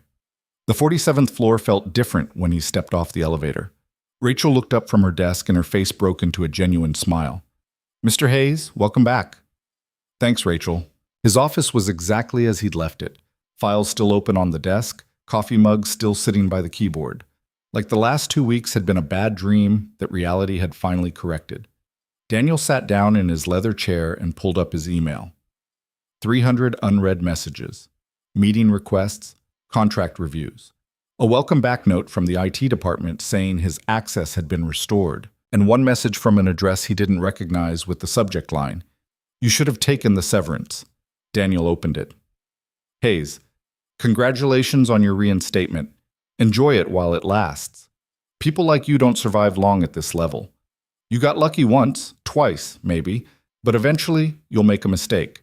And when you do, I'll be there to make sure everyone remembers that the janitor was never qualified to sit at the table. Marcus. Daniel read it once, then deleted it without responding. Let Marcus sit in domestic operations and stew. Daniel had work to do. He spent the rest of Monday catching up, reviewing the deals that had moved forward during his suspension, preparing for Wednesday's negotiation. Around 3 p.m., there was a knock on his door. A woman in her mid-20s stood there, nervous but determined. Mr. Hayes? I'm Jennifer Park from the international team. I wanted to introduce myself. I heard what happened, and She paused, gathering courage. I graduated from a state school. No Ivy League credentials. I almost didn't apply here because I thought I wouldn't fit. But what you did, standing up to them, that mattered to people like me.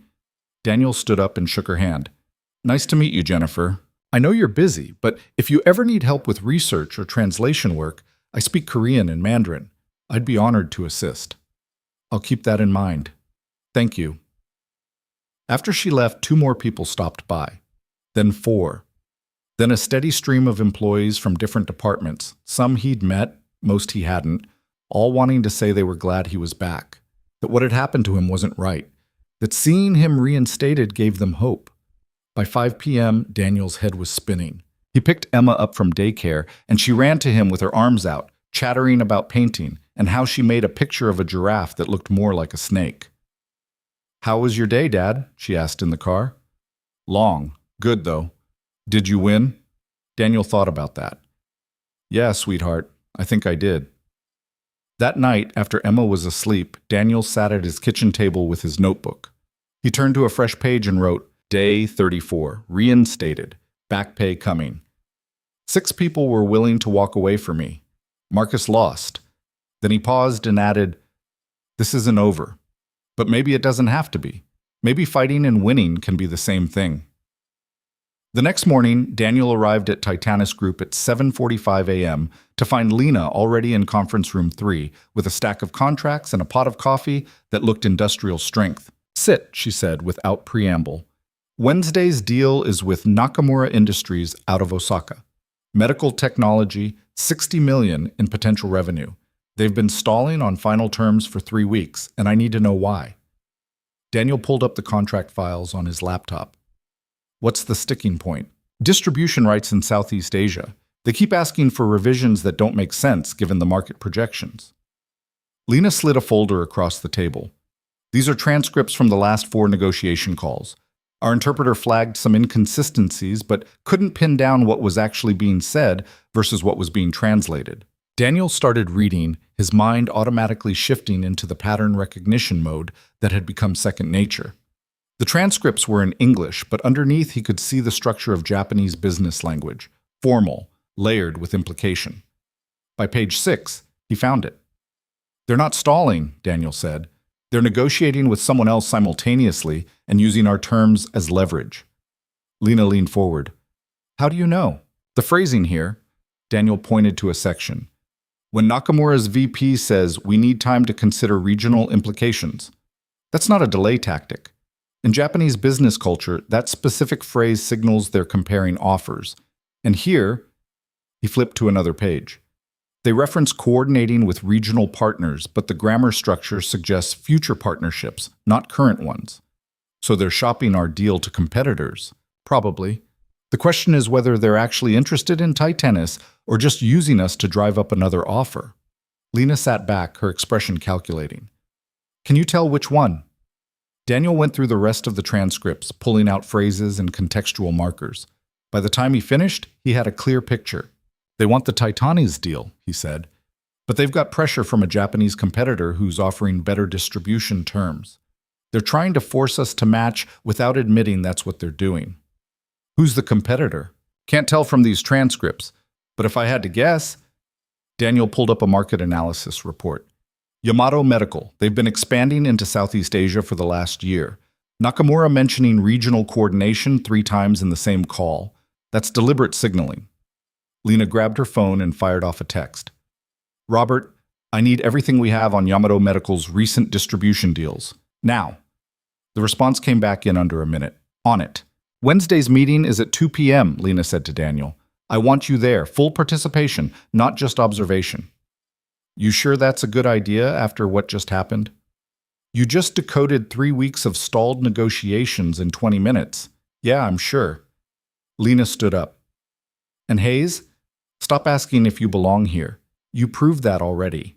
Wednesday arrived with the kind of pressure that made Daniel's morning coffee taste like anxiety. The Nakamura meeting was scheduled for 2 p.m., which meant he had exactly 5 hours to prepare, review cultural protocols, and try not to think about the fact that this was his first major negotiation since being reinstated. No pressure. Robert stopped by his office at 11 with a stack of files on Yamato Medical. "Everything I could find. They closed a distribution deal with Singapore Medical Supply 2 months ago. Terms were aggressive, below market pricing in exchange for exclusivity." Daniel flipped through the documentation. "That matches what Nakamura's doing. They're trying to leverage our offer to avoid getting locked into Yamato's exclusivity terms. So we have negotiating room. We have leverage. Different thing." At 1:45 p.m., Daniel stood outside conference room 1 and tried to remember how to breathe normally. Sarah walked past and paused. "You look nervous," she said. "Little bit." "Good. Means you care." She smiled. "Go show them why reinstating you was the only decision that made sense." The Nakamura team arrived precisely at 2 p.m. 5 executives, all men, all in expensive suits that made Daniel's off-the-rack option look like a costume. They bowed slightly when introduced, then settled into chairs with the kind of practiced efficiency that spoke of hundreds of negotiations. Lena handled the opening pleasantries in flawless Japanese, which surprised Daniel until he remembered she hadn't gotten to CEO by accident. Then she transitioned to English and got down to business. "We appreciate your patience as we've worked through the distribution terms," Lena said. "I understand there have been concerns about regional coordination." The lead Nakamura executive, Tanaka, late 50s, silver hair, nodded carefully. "Yes. The Southeast Asian market presents unique challenges. We must ensure proper regional alignment before committing to exclusive distribution." The interpreter translated smoothly, but Daniel caught the subtle shift in Tanaka's phrasing. The Japanese version had said, "before committing to any distribution arrangement," not "exclusive distribution." Small difference. Critical meaning. Lena glanced at Daniel. He gave a tiny nod. "I understand completely," Lena said. "In fact, we've been reviewing our regional strategy and believe we can offer more flexibility than the Yamato arrangement would allow." Tanaka's expression didn't change, but 2 of his colleagues shifted slightly. The interpreter started to translate, then paused. clearly unsure how to handle the fact that Lena had just named their competing offer. "I'm not sure what you mean," Tanaka said carefully in English. "I mean that Yamato Medical's exclusivity terms would lock Nakamura into a single distribution channel," Lena continued calmly, "which limits your growth potential. Titanis is offering partnership terms, not ownership terms." One of the younger executives leaned forward and said something rapidly in Japanese. Daniel caught it clearly. "How do they know about Yamato?" Tanaka responded in Japanese, his tone sharp. "It doesn't matter. Stay focused on our position." Daniel waited until the interpreter finished a diplomatic version of the exchange, then spoke up. "Tanaka-san, if I may." He switched to Japanese, keeping his tone respectful. "We're not interested in limiting your regional expansion. We understand Yamato's offer is attractive in the short term, but their exclusivity requirements would prevent you from adapting to market changes. Our proposal gives you flexibility to grow without restrictions." The room went completely silent. Tanaka stared at Daniel for a long moment. Then he responded in Japanese, his words measured. "Your Japanese is quite good for an American." "Thank you. I worked in Osaka for 6 months. Learned that regional partnerships work best when both sides have room to maneuver." Tanaka's expression shifted, not quite a smile, but something close. He said something to his team in Japanese, too rapid for the interpreter to follow. "This one understands. Perhaps we've been approaching this wrong." Then he switched back to English. "Mr. Hayes makes an interesting point. Perhaps we should discuss the flexibility terms in more detail." The meeting ran for another 90 minutes. By the time Nakamura's team left, the distribution terms had been restructured with non-exclusive language, regional growth provisions, and revenue sharing that actually worked for both sides. The deal was worth $58 million instead of $60, but it was clean. No buried exclusivity traps, no leverage games. After they left, Lena turned to Daniel. "Where did you learn to negotiate in Japanese?" "I didn't. I just spoke to him the way dock supervisors used to speak to me, directly. No corporate games. Turns out that works in conference rooms, too." Lena laughed, a real laugh, not the professional version. "Robert was right. You do belong here." That evening, Daniel picked Emma up from the Good Daycare and took her to the park. She climbed on the jungle gym while he sat on a bench and watched the sun track across the sky. His phone buzzed. A text from Lars Christensen. "Heard about your reinstatement. Congratulations. The offer still stands if you ever change your mind, but I suspect you're exactly where you're meant to be." Daniel typed back, "Thank you. I think you're right." Emma ran over, breathless and grinning. "Dad, I made it to the top." "That's my girl. Can we get ice cream?" Daniel thought about his bank account, now stabilized with back pay and regular salary. Thought about the raises that would come if he kept proving himself. Thought about the future that was starting to look less like survival and more like something sustainable. "Yeah," he said, "we can get ice cream." They walked to the ice cream shop 3 blocks away, Emma's hand in his, chattering about her day. And for the first time in longer than Daniel could remember, he wasn't doing math in his head about what they could afford. Wasn't wondering if next month would be the month everything fell apart. He was just a dad getting ice cream with his daughter on a Wednesday evening. Simple. Normal. Earned. Later that night, after Emma was asleep, Daniel opened his notebook to write the day's entry. But instead of documenting what happened, he found himself writing something different. "Emma asked me once if we were going to be okay. I told her yes. Today, I actually believed it. This job almost destroyed me. Almost proved that people like me don't belong in buildings like Titanis, but I'm still here, still employed, still fighting. Marcus was wrong. The board was wrong. Everyone who thought a janitor couldn't sit at the executive table was wrong. Not because I'm perfect, not because I don't make mistakes, but because I show up, I do the work, and I refuse to disappear just because it's easier for everyone else. Tomorrow there will be another negotiation, another deal, another chance to prove that credentials aren't the same as competence, and I'll be ready." Daniel closed the notebook and looked at the clock. Almost midnight. In 7 hours, he'd wake up, get Emma ready for daycare, and head back to Titanis Group. Back to the 47th floor where he'd gone from invisible to indispensable in less than 6 weeks. Back to proving that belonging wasn't something you were given. It was something you fought for every single day. And he wasn't done fighting yet. 3 months after his reinstatement, Daniel stood in Lena's office at 7 in the morning with coffee going cold in his hand and a problem that didn't have an easy answer.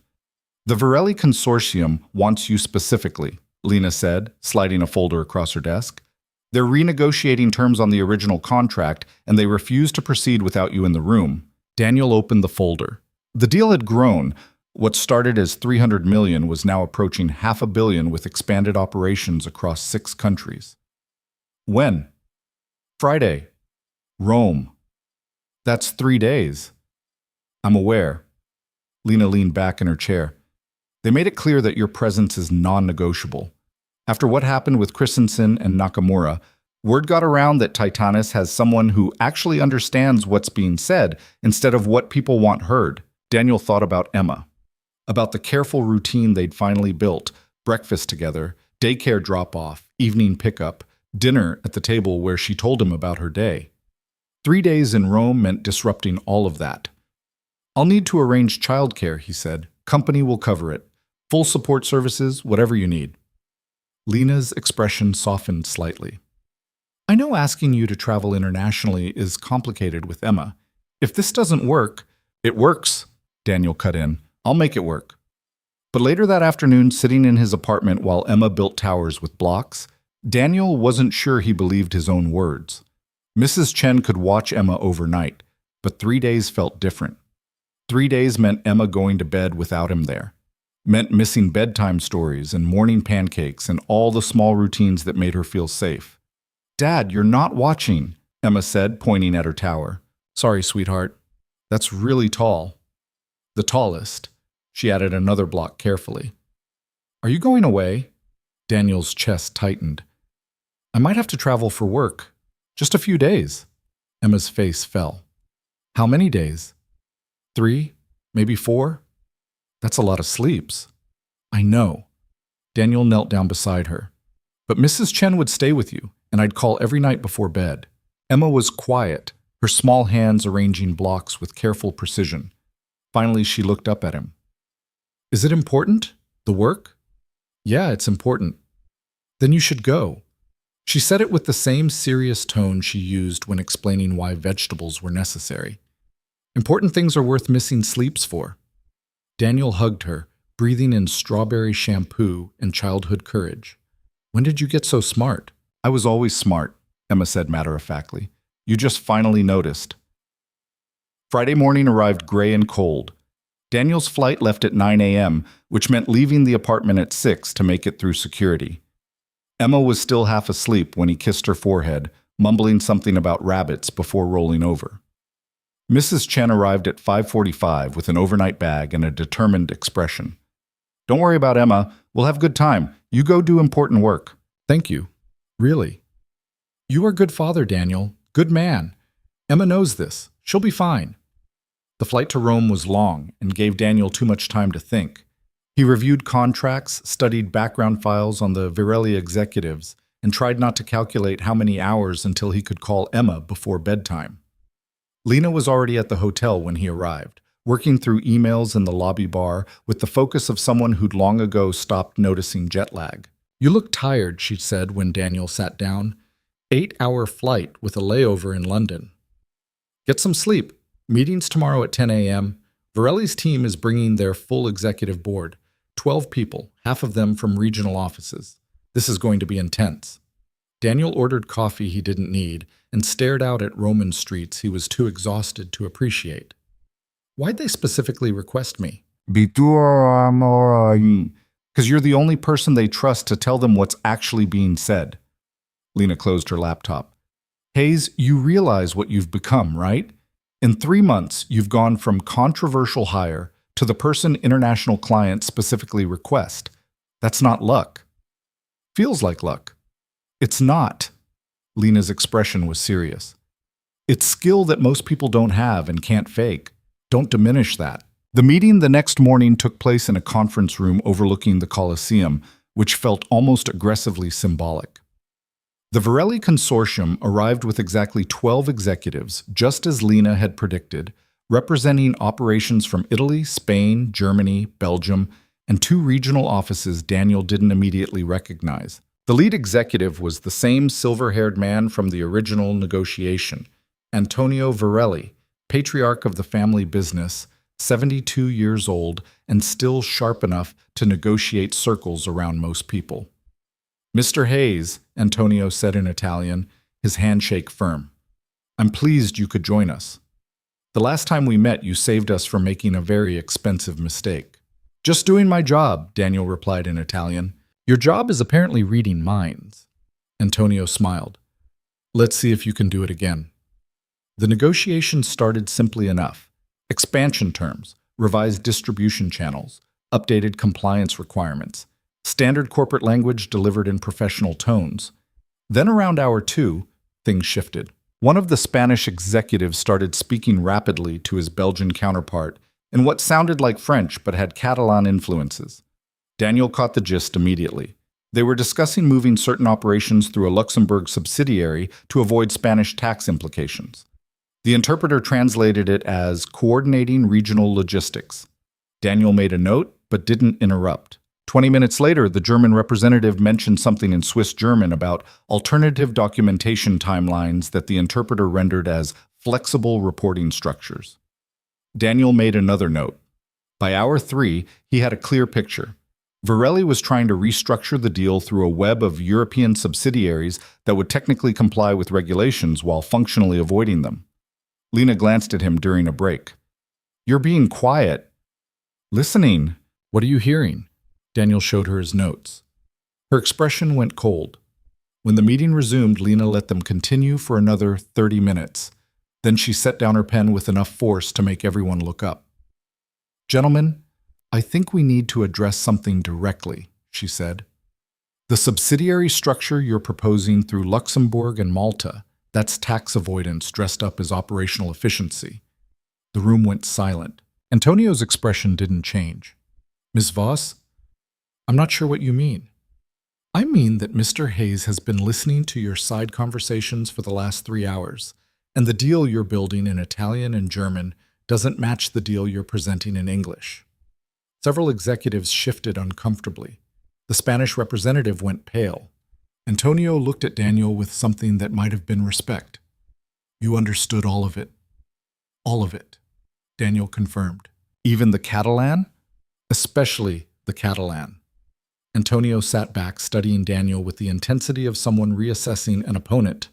Then he laughed, a real laugh that seemed to surprise even his own team. "Ms. Voss, your Mr. Hayes is dangerous," Antonio said. "Most negotiators hear what we want them to hear. He hears what we actually say." "That's why I brought him," Lena said calmly. "Fair enough?" Antonio switched to Italian, speaking directly to his team. Daniel caught every word as he essentially told them to abandon the subsidiary scheme and negotiate honestly because they'd been caught. Then Antonio turned back to Lena. "Let's start over. Real terms, no games. If we're going to do business with someone who can actually understand us, we might as well be honest." The renegotiation took another 6 hours. By the end, the deal was smaller, 400 million instead of 500, but clean. No hidden subsidiaries, no tax avoidance schemes, no buried compliance issues. When they finally finished, Antonio shook Daniel's hand and said in Italian, "You cost us 100 million euros today." "I saved you from regulatory investigations that would have cost twice that," Daniel replied. "True," Antonio smiled. "If you ever decide to leave Titanis, call me. We could use someone like you." "I'll keep that in mind." Back at the hotel, Lena ordered room service to her suite and invited Daniel to debrief over food he was too tired to taste. "You just restructured a $500 million deal in real time," she said. "Again. Just listen to what they were actually saying." "Stop doing that," Lena's voice was sharp. "Stop minimizing what you do. You have a skill that's worth millions to this company. Own it." Daniel was quiet for a moment. "It's hard to own something when 6 months ago I was cleaning these floors. 6 months ago you were invisible. Now you're indispensable. That's not a small change." Lena refilled her wine glass. "Hayes, I'm going to ask you something and I want an honest answer. Are you happy here?" The question caught Daniel off guard. "What kind of question is that?" "The kind that matters. You've proven yourself 10 times over. You could work anywhere. Christensen, Varelli, half a dozen other companies that have reached out asking about you. So I'm asking, is Titanis where you want to be? Daniel thought about Marcus's reassignment, about the investigation that had nearly destroyed him, about the constant need to prove he belonged in rooms where everyone else had degrees and pedigrees and traditional paths. But he also thought about Emma's new daycare, about the apartment they'd just moved into with actual bedrooms instead of a pull-out couch, about Sarah and Robert and the team that had been willing to walk away rather than watch him get railroaded. Yeah, he said finally. This is where I want to be. Even after everything? Especially after everything, because I didn't get here by accident. I fought for this. Lena nodded slowly. Good, because I have a proposal for you. She pulled out a document from her briefcase. Titanis is creating a new division, International Strategy and Linguistic Analysis. It's essentially building a team around what you do, finding overlooked talent with language skills that don't come from traditional academic paths, training them, deploying them in negotiations where cultural and linguistic context matters more than credentials. Daniel stared at the document. You want me to run it? I want you to build it. VP level position. Team of 6 to start, expanding to 12 within a year. Full authority over hiring, training, and deployment. Lena met his eyes. You'd be creating opportunities for people like you. People who learned languages from necessity instead of textbooks.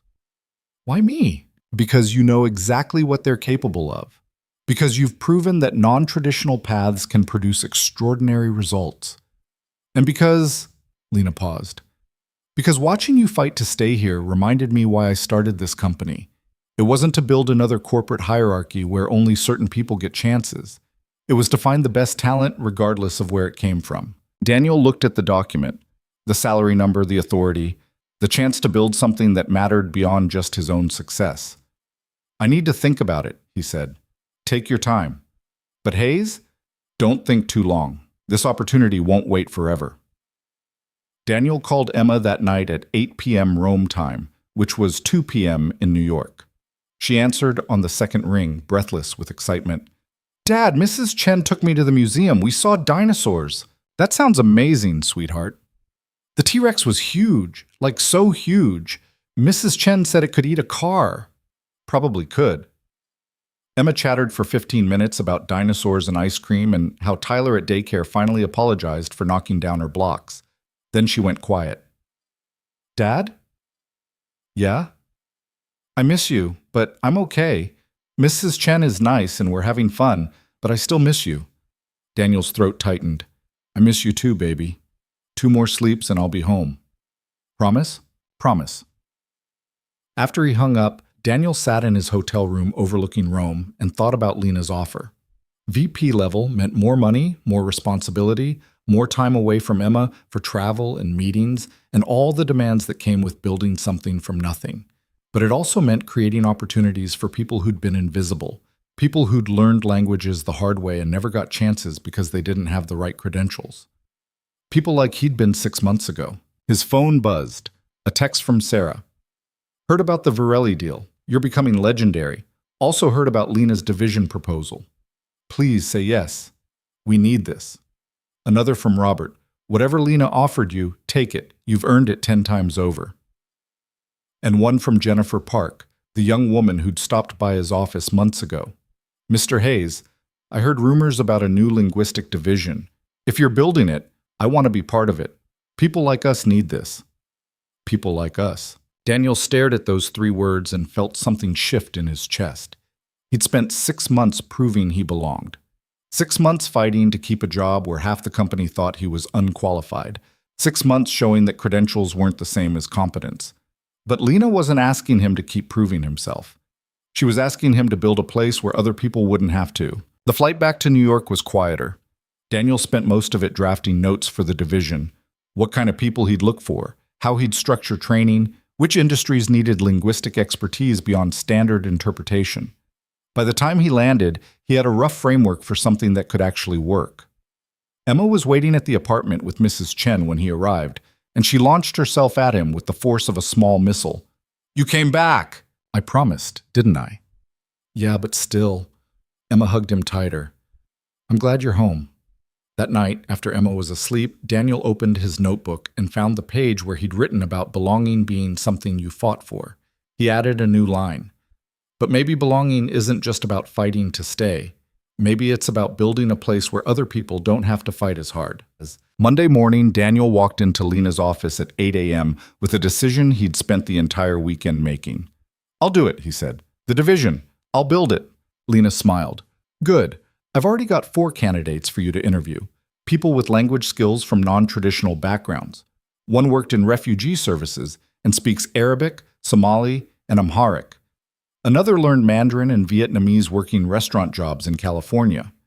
They're all good, but they're all overlooked because they don't have degrees from the right schools." "When do I start?" "Today." Lena handed him a folder. "First interview is in an hour, conference room 3. Don't go easy on them just because they're like you. Find out if they're actually good." The first candidate was a woman named Aisha Muhammad, 28 years old, nervous but composed. She'd spent 5 years working with refugee resettlement organizations and spoke 4 languages fluently. Daniel interviewed her in Arabic first, then switched to Somali mid-conversation. She followed without missing a beat. "Why do you want to work here?" Daniel asked. "Because I'm tired of being told my experience doesn't count as qualifications," Aisha said bluntly. "I've negotiated with government officials, translated for families in crisis, and solved problems that would have destroyed people's lives if I got them wrong. But every corporate job I apply to wants certifications I don't have and degrees I couldn't afford. What makes you think you can handle business negotiations?" "I've handled life or death negotiations. Business seems easier." Daniel hired her on the spot. The second candidate was Marcus Tron, 31, who'd learned Vietnamese and Mandarin working in his family's restaurant and then taught himself Korean and Japanese from customers and online courses. He was sharp, quick, and had the same hunger Daniel recognized from looking in mirrors. "You ever work in corporate before?" Daniel asked. "No. But I've managed supply chain negotiations with distributors in 3 languages while running a restaurant that seated 200. I'm pretty sure I can handle contracts." Daniel hired him too. By the end of the week, he had 6 people, all brilliant, all overlooked, all carrying languages learned from necessity instead of classrooms. On Friday, Daniel called his first team meeting. They gathered in conference room 3, nervous and excited and completely uncertain what they'd gotten themselves into. "I'm not going to lie to you," Daniel said, looking at each of them.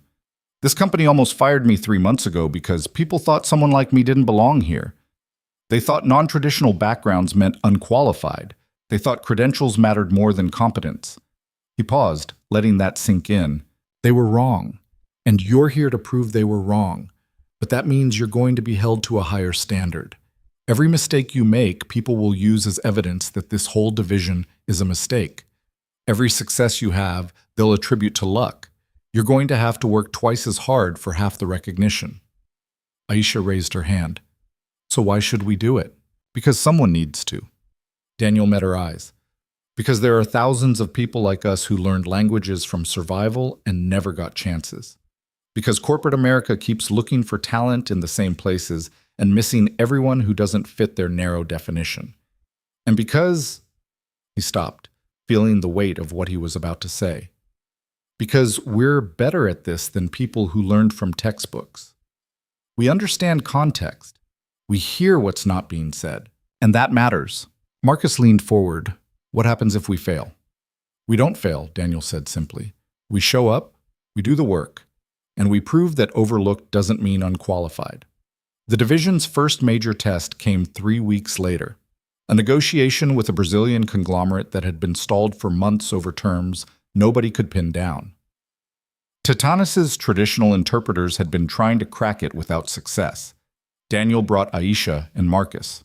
The Brazilian team spoke Portuguese but kept shifting into regional dialects and business slang that the interpreters couldn't follow. Within an hour, Aisha and Marcus had identified the real issue. The Brazilians wanted environmental compliance terms that Titanis hadn't been offering because nobody understood that's what was being asked for. The deal closed in 4 hours. Word spread fast. Within a month, 3 other departments were requesting Daniel's team for their international negotiations.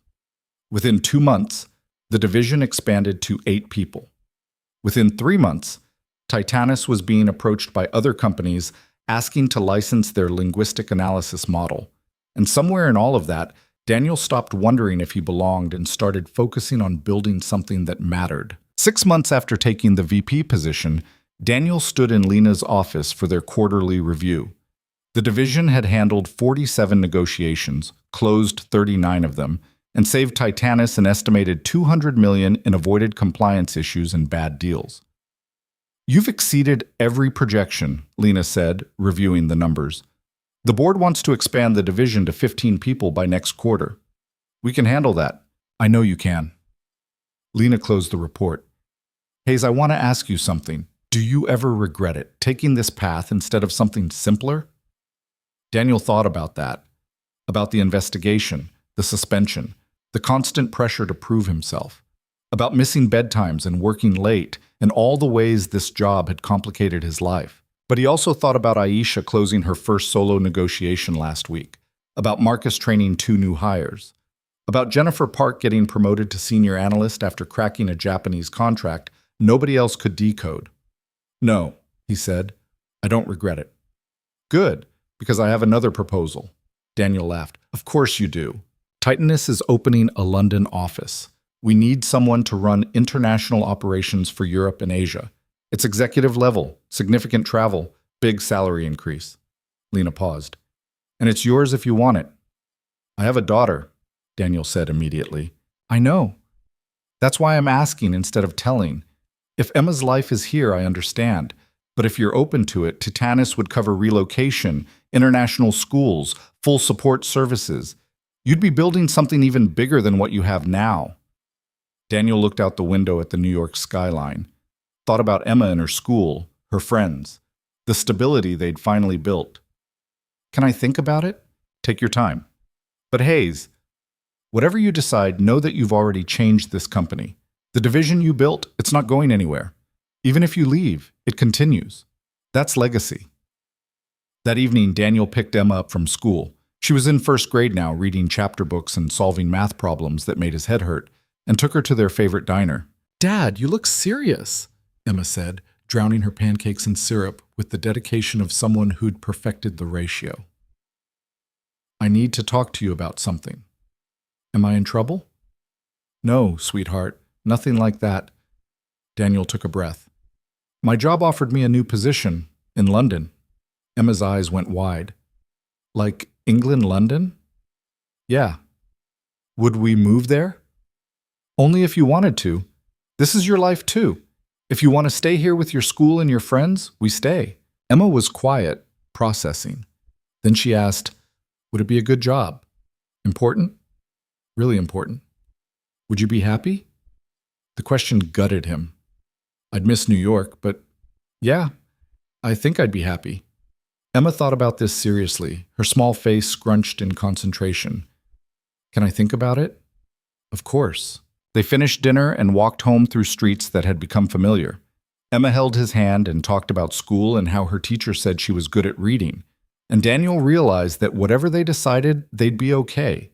Because the thing about belonging wasn't just fighting to stay in one place, it was knowing you had the skills to build a life anywhere. A week later, Emma came to him with a notebook that looked suspiciously like his.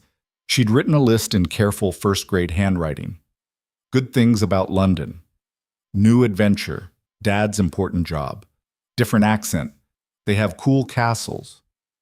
Good things about New York. My school, Mrs. Chen, my friends, our apartment. At the bottom, she'd written, "Both places are good. I pick adventure." Daniel stared at his 6-year-old daughter's handwriting and felt his eyes burn. "You sure?" he asked. "Dad, you taught me that trying new things is brave. Moving to London is trying something new." Emma looked up at him with absolute certainty. "We'll be brave together." 3 months later, Daniel stood in a London office overlooking the Thames while Emma started at an international school where she'd already made 2 friends and declared British accents weird but cool. His team in New York was thriving under Aisha's leadership. The London division was just getting started, 4 new hires, all with non-traditional backgrounds, all brilliant and hungry and ready to prove themselves.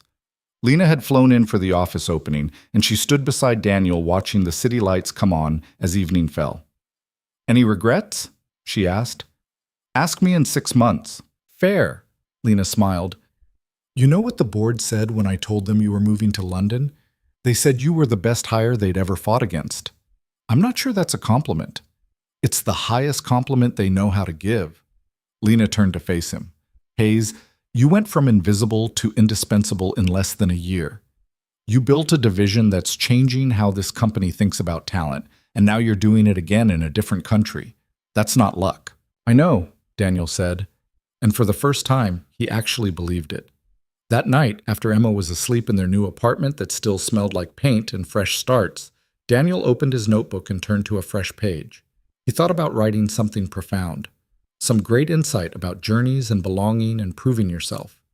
Instead, he wrote, started as a janitor who heard languages nobody else could understand, became someone who builds places for people like me. Emma's asleep in the next room. Mrs. Chen sent a care package that arrived today. The team in New York closed another major deal. London is cold, but the work is good. Tomorrow I teach 4 new hires that credentials aren't the same as competence. That overlooked doesn't mean unqualified. That languages learned from necessity can build careers that matter. Marcus was wrong. The board was wrong. Everyone who thought people like me don't belong at executive tables was wrong. Not because I'm perfect, not because the path was easy, but because I showed up. I did the work, and I refused to disappear. That's enough.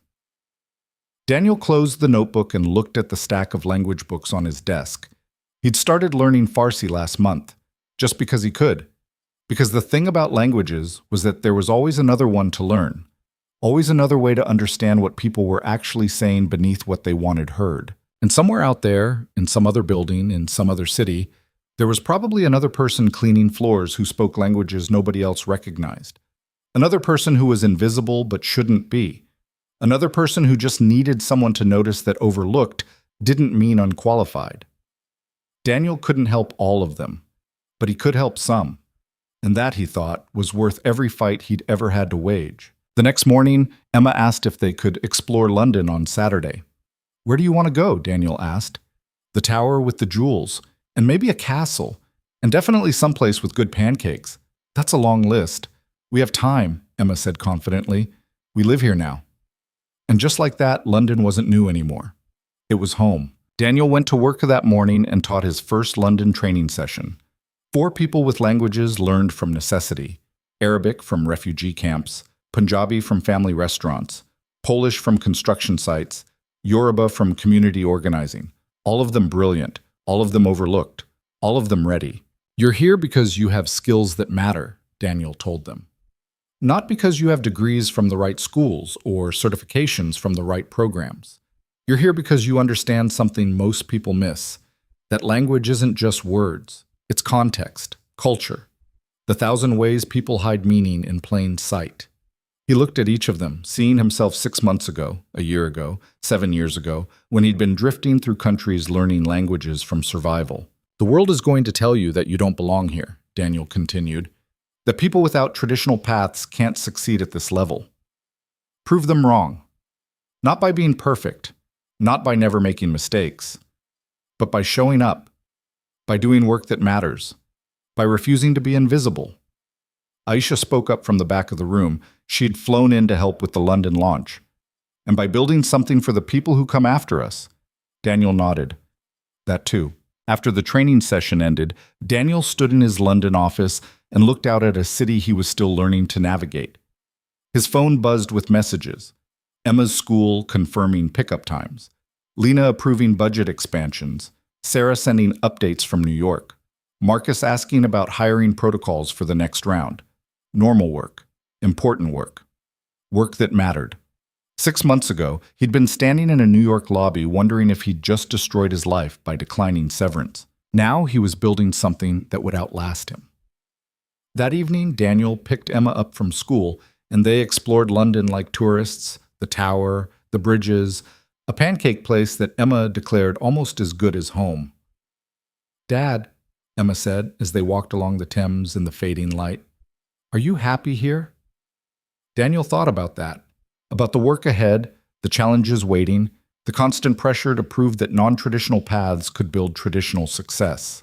But he also thought about the 4 people he'd hired today, about the division thriving in New York, about Emma beside him, brave enough to choose adventure. "Yeah, sweetheart," he said. "I'm happy here." "Good." Emma squeezed his hand. "Me too."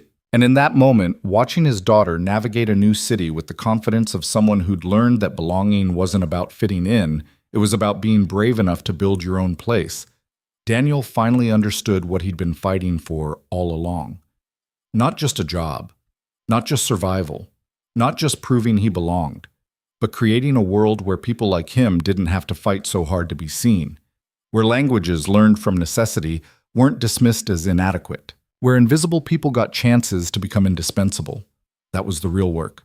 And Daniel Hayes, former janitor, current VP of International Operations, father to the bravest 6-year-old he'd ever met, was just getting started.